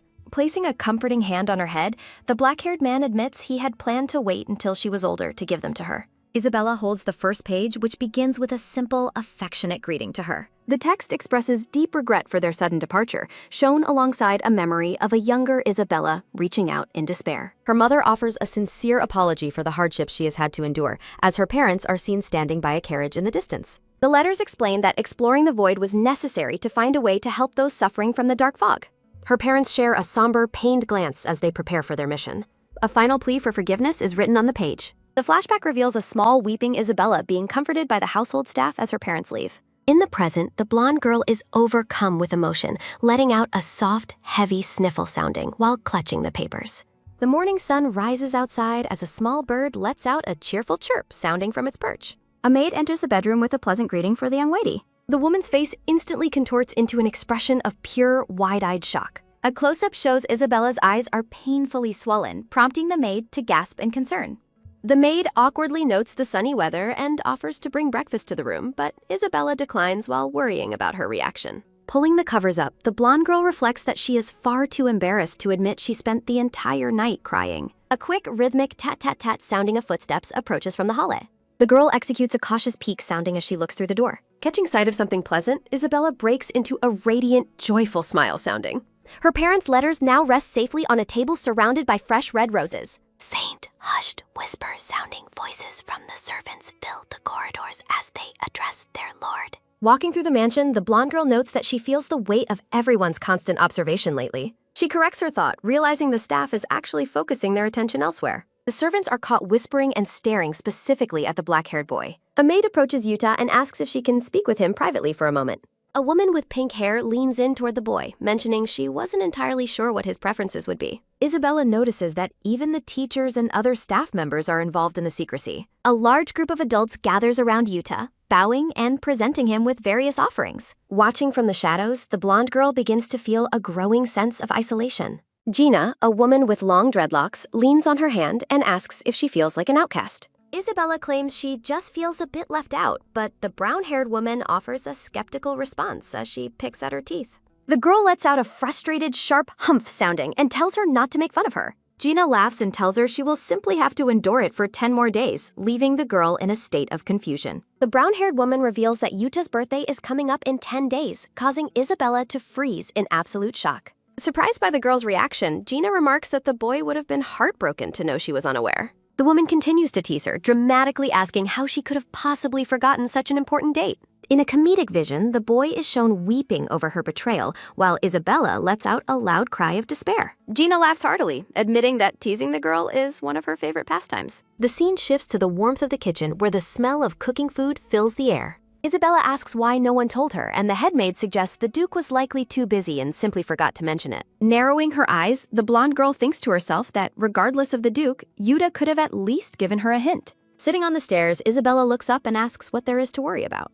A memory shows the servants and the Duke preparing a variety of sincere gifts for the boy. Despite the effort, the narration notes that none of the grand presents ever seem to truly make the boy happy. The mansion staff is reportedly engaged in a quiet rivalry over who can provide the best gift for Yuta. Isabella remains deep in thought while surrounded by large wooden barrels in a quiet corner of the estate. The blonde girl mentally acknowledges the effort being made to spare her from any unnecessary trouble regarding the occasion. Crouched behind a garden hedge, Isabella struggles to focus her thoughts with a frustrated, long ha sounding. She reflects on the fact that she actually possesses very little personal knowledge about the black-haired boy's preferences. After dismissing the idea of giving him meat or a common book, she continues her search for the perfect present. A soft, quick sounding follows the girl as she closes her eyes to concentrate. A red-haired girl with yellow bows suddenly appears upside down and playfully asks if anyone has a sweet tooth. Isabella reacts in total shock as Belle, the girl with pigtails, drops down from above to greet her. The red-haired girl offers a respectful inquiry to the lady while Isabella remains frozen from the surprise. Belle collapses in fits of laughter over the successful prank while the blonde girl responds with a defensive humph sounding. Isabella's eyes light up with excitement when the red-haired girl mentions she has a brilliant idea for the gift. The scene shifts to a vault overflowing with gold as the red-haired girl presents the treasure with a triumphant ta-da sounding. Isabella worries about taking such valuable items, but Belle explains they are meant to inspire her search for a gift. A fleeting memory shows Callahan entrusting the red-haired girl with the key to the vault long ago. The blonde girl considers the importance of refining one's judgment as she explores the various treasures. While Belle rummages through the piles of gold, Isabella carefully examines a small box she discovered. A soft, rhythmic tick sounding from her gloves draws attention as Isabella asks Belle about a specific necklace. Belle leans in with a look of intense curiosity, her amber eyes widening as she looks at the jewelry. The object is revealed to be the full moonstone, a large white gem set in a circular gold pendant. The red-haired girl lets out a quiet, thoughtful mumble sounding while staring at the radiant stone. A sudden realization strikes Isabella as she stares at the necklace with wide, shimmering eyes. A sharp whoosh-sounding energy fills the air as Isabella exclaims that the stone has reminded her of something critical. Belle is visibly confused when the blonde girl picks that particular piece over the other more obvious treasures. Belle is visibly confused when the blonde girl picks that particular piece over the other more obvious treasures. Surrounded by a vision of flowers, Isabella breaks into a joyful smile and declares that her decision is final. She confidently confirms her choice of the perfect gift for Yuta as two celestial orbs glow in the background. Isabella recalls a dark future where the boy fell terminally ill with a mysterious disease at the age of 16. She remembers how a simple touch once offered hope during that tragic period in the original timeline. In the past, the boy knelt before a woman in a white dress who had saved him from his suffering. The narration explains that the crescent moonstone given to him back then was responsible for restoring his health. She clearly remembers the brown-haired man, Heir, being absolutely livid when he heard the news of the recovery. Holding the sister gem of the original stone, Isabella realizes she can use it to track down the other one. A light-hearted ding sounding rings out as Isabella freezes in place, prompting the red-haired girl to let out a curious who. Isabella stares into the distance, her mind racing as she connects the pieces of her plan. She begins to recall her first encounter with Jihee amidst a backdrop of elegant chandeliers and drifting music notes. The memory shifts to the grand hall on the day everyone gathered to celebrate the boy's miraculous recovery. Guests are seen dancing and enjoying the festivities, though the atmosphere feels hollow to her. A man in a green coat laughs while telling his companion to ignore his watching wife. Isabella is shown sitting alone on a couch, observing the shallow behavior of the nobility. The black-haired woman, Jihee, suddenly expresses her disgust for the man's behavior with a crude gesture, leaving Isabella stunned. The blonde girl warns her that such actions could lead to serious trouble, but the woman remains unfazed. Isabella reflects that her very first impression of the black-haired woman was how remarkably different she seemed. Jihee joins Isabella on the sofa with a casual flop sounding, barely waiting for permission to sit. When the black-haired woman notes her bluntness, Isabella immediately offers a frantic, nervous apology. Letting out a soft, melodic chuckle sounding, Jihee admits that the girl's assessment wasn't wrong at all. The woman explains that she was growing weary of the pretentiousness around them and finds the girl's honesty refreshing. Jihee leans in close with an intense expression, eager to share the details of her earlier encounters. Isabella breaks into a genuine, hearty laugh as the woman recounts how she nearly kicked a nobleman. The conversation takes a serious turn when the black-haired woman mentions her recent discovery of a mysterious gem. Jihee explains that the crescent moonstone is meant to block bad energy and reveals she found it using its sister gem, the full moonstone. The black-haired woman admits she didn't know about the connection initially and searched everywhere, referencing a proverb about the difficulty of seeing things close by. She continues the explanation using an image of a large candelabra to illustrate how people often miss what is right under their noses. Noting the time, the woman mentions she has another appointment and remarks that it was a pleasure meeting Isabella. As she stands to leave, Jihee suggests that Isabella should begin her search by looking more closely at her immediate surroundings. Returning to the present, the blonde girl suddenly cries out for Belle. Filled with a sharp foosh-sounding energy, Isabella urgently demands an oil lamp while realizing the true meaning of the woman's advice. Isabella and the red-haired girl kneel on the carpet, placing the necklace under the lamp's light to see if it works. With a quick sounding of the lamp being moved, Isabella holds it still while her heart races with a rhythmic thump. The red-haired girl is surprised as something expected finally begins to happen. Isabella is wide-eyed and amazed, noticing that the gemstone is starting to show something hidden. A close-up reveals the full moonstone glowing intensely as it reacts to the light from the lamp. The blonde girl gasps in total shock as a secret is revealed. Isabella asks Belle to lift the lamp higher, and the red-haired girl happily complies as the room fills with a bright, froid-sounding glow. Belle lets out a startled exclamation as she looks up and sees the incredible result of their experiment. A radiant, multicolored flash-sounding burst emanates from the gemstone. The girls are delighted to discover that the gem is projecting a massive, detailed treasure map onto the floor. The scene shifts to Yuta's birthday celebration within the grand spires of the mansion. Holding a new sword, the black-haired boy politely offers his thanks to his father for the gift. The Duke and servants look on with a sense of dejection, noting that the boy hasn't shown a single smile all day. Yuta's face instantly brightens with a joyful expression when he catches sight of Isabella. The blonde girl presents him with a modest gift box, mentioning it's humble compared to his many kindnesses. Isabella explains that the gem inside the box is intended to protect him from negative energy. The boy looks at the present with a blush, deeply moved that Isabella prepared something specifically for him. Yuta vows to always carry the gift with him, leaving the girl relieved and happy that he likes it. Surrounded by a vision of blooming roses, the boy beams with pure happiness while clutching the necklace. Isabella is overwhelmed by his joy, thinking to herself that his radiant smile is practically blinding. Isabella recalls the grueling mountain climb to find the gem and reflects on her decision to change the original timeline's healing process. In a high-spirited moment, Yuta enthusiastically promises to get an equally great gift for her birthday. Isabella avoids his gaze and nervously tries to explain a complicated detail about her own special day. Letting out a frustrated sounding, the blonde girl struggles with her internal embarrassment. The entire household is frozen in absolute shock after hearing that Isabella's true birthday is actually in just 2 days. The Duke notes that her official documents listed a different date, prompting a surprised response from the girl. Isabella explains that her parents were living in a very remote research area when she was born. A memory shows her parents celebrating her birth among blue roses. Her father tried to register the date correctly, but a misunderstanding occurred between him and a hard-of-hearing official. She clarifies that a combination of local dialects and poor hearing led to the birth date being incorrectly recorded. Isabella laughs nervously while Yuta, his father, and the head maid remain in a state of speechlessness. A dramatic crack-a-boom sounding highlights the group's horror at the realization of their massive oversight. The black-haired man finds the absurdity of the situation quite humorous. With a sudden charge-sounding command, the Duke orders the staff to scramble and prepare another party for the following day. In a playful moment, Isabella points out that she wasn't told about Yuta's birthday in advance either. The mansion staff frantically rushes around, moving boxes and organizing the last-minute celebration. Watching from a window, the blonde girl observes the chaos below with a pensive expression. A soft, tired, ha-sounding exhale comes from a nearby man. Isabella calls out to Magda, the head maid, to get her attention. The blonde girl gently holds the older woman's hands while they stand together in the room. Isabella looks downcast, reflecting on the weight of everyone's constant attention. Rhythmic tat-tat-tat sounding footsteps echo through the hallway as a maid frantically directs the busy staff. Looking toward the commotion, the girl lets out a curious inquiry as she observes the mansion's activity. Isabella asks if the faces of the workers are visible. Isabella asks if the workers look miserable while a maid walks happily.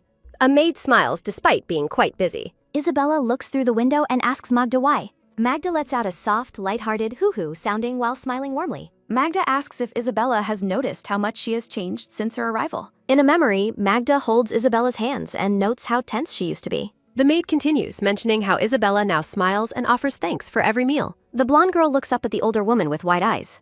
A close-up shows Magda's gentle and kind expression. Magda reflects that the Duke is a righteous but stern man who kept the estate's mood dim. Isabella thinks to herself that she can easily imagine such a somber atmosphere. Magda explains that since Isabella joined the family, everyone has noticed the Duke becoming much gentler. A young Yuta runs through a garden while Magda credits Isabella for the positive changes. The maid expresses how truly grateful the entire household is for the girl. Isabella is visibly moved by the heartwarming realization. A sudden, sharp knock-knock sounding startles the girl, causing her to let out a surprised gasp. Duke Barmouth enters the room and simply announces his presence. Stammering in shock, Isabella addresses him while the Duke asks why she is so surprised. Recalling his previous entries with a loud bam sounding and a dramatic crock-a-boom realization, Isabella is told to stop making a stupid face. The Duke explains that since she is now 10, he will make sure to knock before entering. Letting out a nervous ahem sounding, the Duke clears his throat while looking away. Magda whispers to the girl that the Duke has clearly changed and there's no need to feel bad. A small, happy smile spreads across Isabella's face. Laughing joyfully, Isabella pulls both Magda and the Duke along with her. A transition screen counts down the single day remaining. Belle cheers loudly while the staff presents a massive birthday cake to celebrate Isabella's 10th birthday. Hearing a rhythmic thump sounding of footsteps, Isabella turns as Yuta calls out her name. Blushing slightly, Yuta presents a large bouquet of roses and wishes her a happy birthday. Isabella is dazzled and overjoyed as Yuta hands her the natural history book she had wanted. Letting out a joyful yes sounding, Isabella enthusiastically thanks Yuta for the perfect gift. The Duke steps forward to present his own gift to the girl. The gift is revealed to be a magnificent silver sword with Isabella's name engraved on the blade. The Duke tells her to never forget her roots as she thanks him for the thoughtful weapon. Magda scolds the Duke for giving a sword, while Yuta smugly claims his gift was the favorite. Isabella is startled as someone gives her cheek a quick poke sounding. Belle and the red-haired boy grin mischievously while holding the giant cake. Chaos erupts as Belle shouts that she is coming for someone during the party festivities. The red-haired girl lunges forward with a quick flick sounding movement. A sudden splat sounding rings out as a large piece of cake hits the Duke's face. Thick white frosting begins to drip sounding slowly down the Duke's stunned expression. The room turns chilly sounding as everyone freezes in absolute horror at the sight. One of the staff members lets out a sudden, suppressed pft sounding. Isabella breaks the tension with a boisterous poo-ha-ha sounding of laughter at the Duke's messy face. The Duke thinks to himself that his simple birthday wish was unfortunately not granted. A man in a red uniform reflects that the Duke's peaceful wish didn't even last a week. A tense energy fills the room as the two men face off over a strategy game board. Tears begin to drip, sounding down Isabella's face as she despairs over her lack of simple happiness. The fierce rivalry between the two men is visualized as a dragon and a tiger clashing. A loud, echoing scream of shock rings out from within the mansion's spires. Sitting across from the black-haired man, Isabella is surprised to hear he is moving the royal crown of Radgrund, which he confirms. Duke Barmouth mentions the recent attack on the central bank and expresses sympathy for the loss suffered by the Hellbart family. As they plan to move the treasure for safety, Isabella wonders if any place could truly be more secure than the bank. A majestic, white-walled imperial palace stands tall against the bright sky. Startled by the news that the imperial palace will house the crown, Isabella is told the arrangement already has official approval. Isabella breaks into a nervous sweat, questioning why the royal family would agree to such an unusual request. She continues her internal debate, noting that guarding personal property isn't a standard duty for palace guards. Looking serious, the Duke shifts the conversation to the Constance Knights, catching Isabella's attention. A group of faceless knights is shown, originally formed for political strength, but now dealing with dark magic. Isabella is shocked, pointing out that dark magic matters should fall under the Godfrey jurisdiction. The Duke dismisses formal protocol, doubting that the pampered boys of the other order will be helpful. Duke Barmouth rests his chin on his hand, his red eyes reflecting a cold, strategic calculation. A strategic board displays the various factions, including the Constance and Godfrey orders, as the Duke admits his distrust. Deep in thought, Isabella realizes that moving such a valuable item without a solid plan is incredibly risky. The Duke focuses on Isabella's eye, asking for her input on the situation. The two sit in silence in the dim, ornate room, contemplating the gravity of the upcoming task. Tapping his fingers, the black-haired man explains that the Empress's direct order necessitates including the Constance order. The Duke warns that working with them will be a mess, suspecting that some knights are already spies for Herbert. Isabella turns away to think, desperately trying to find a solution to the complicated political puzzle. She recalls the knights' original loyalty, but fears that Herbert's infiltration has compromised the entire order. A row of faceless knights in blue and white uniforms stand ready for duty. Two shadowed, menacing figures with glowing eyes represent the hidden spies and dark magicians lurking in wait. An idea begins to form, and Isabella wonders if there might be a way to salvage the plan. The girl proposes limiting the other order's escort team to only 3 members, surprising the Duke. Isabella reasons that this fulfills the official orders while significantly reducing the risk of a betrayal. Confidently holding up 3 fingers, the girl explains that a smaller group makes it impossible for Herbert to hide a spy. Standing over the map, the Duke initially calls the plan too dangerous before listening to her alternative. Considering her logic, the black-haired man admits that her suggestion could solve the issues with the other order. Isabella's face brightens, though she is taken aback when she realizes she might have to deal with dark magicians. Chibi visions of a god and the Duke appear as Isabella playfully asks the black-haired man to handle the danger. With a cheerful laugh, the blonde girl urges the Duke to take down any dark magicians that might appear. The Duke remains silent, his stoic expression giving nothing away as he listens to her bold request. Arriving at the security headquarters, Isabella joins the Duke for interviews with potential escort members. The room is filled with a sudden dramatic sounding as a man in a red uniform shouts his refusal. With a sudden slam sounding of the table, Knight Captain Akeem furiously points out that Isabella is just a child. The captain argues that a symbolic meeting of the orders has no place for someone so young. Standing firm, the blonde girl reminds the captain that she is an officially knighted member of the Gottfried Order. Isabella demands respect, insisting the captain use her proper name while a determined energy sounding fills the air. Captain Akeem is left speechless by the girl's fierce defense and professional demeanor. A massive, booming laughter sounding erupts from the gray-haired knight. The captain breaks into a wide, joyous grin, finding the situation incredibly entertaining. Turning away with a chuckle, the man notes that the girl truly is Callahan's daughter-in-law. With a respectful bow, the captain apologizes for his rudeness and addresses her formally as Dame Isabella. Isabella is relieved, realizing the intimidating man is actually quite lenient and reasonable. The Duke offers his own apology as the captain continues to marvel at the girl's personality. A nervous, brown-haired knight named Lloyd Ender steps forward and introduces himself. Lloyd is overwhelmed by the intense pressure emanating from the two powerful men sitting before him. From above, the scene shows Lloyd standing small before the large desk of the stern interviewers. Noticing Isabella, the knight is confused by the sight of a child in the elite order's uniform.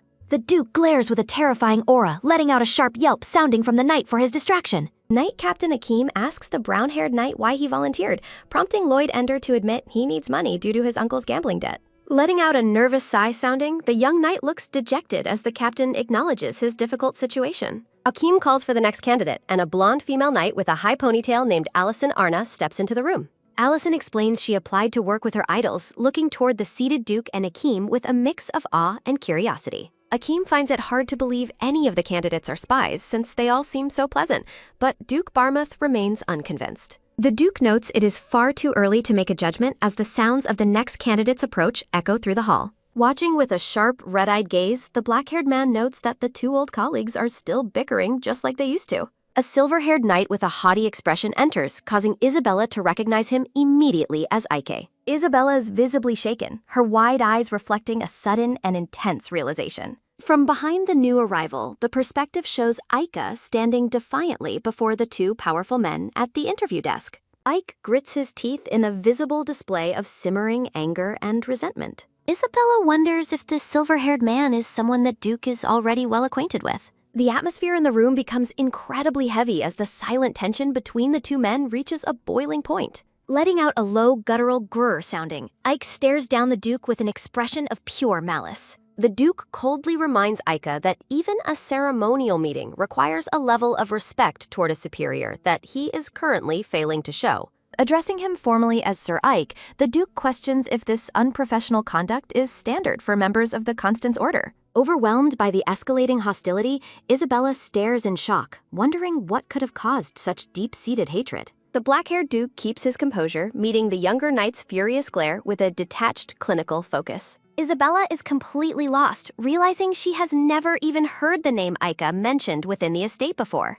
Letting out a sudden gasp sounding, Isabella is stunned when the man in the red uniform whispers that Ike is the nephew of the former Duchess. A nostalgic vision shows a younger Callahan on his wedding day with a beautiful purple-haired woman named Elisa Manfred. Elisa looks radiant and full of joy, holding a bouquet of flowers in a memory of a much happier time for the family.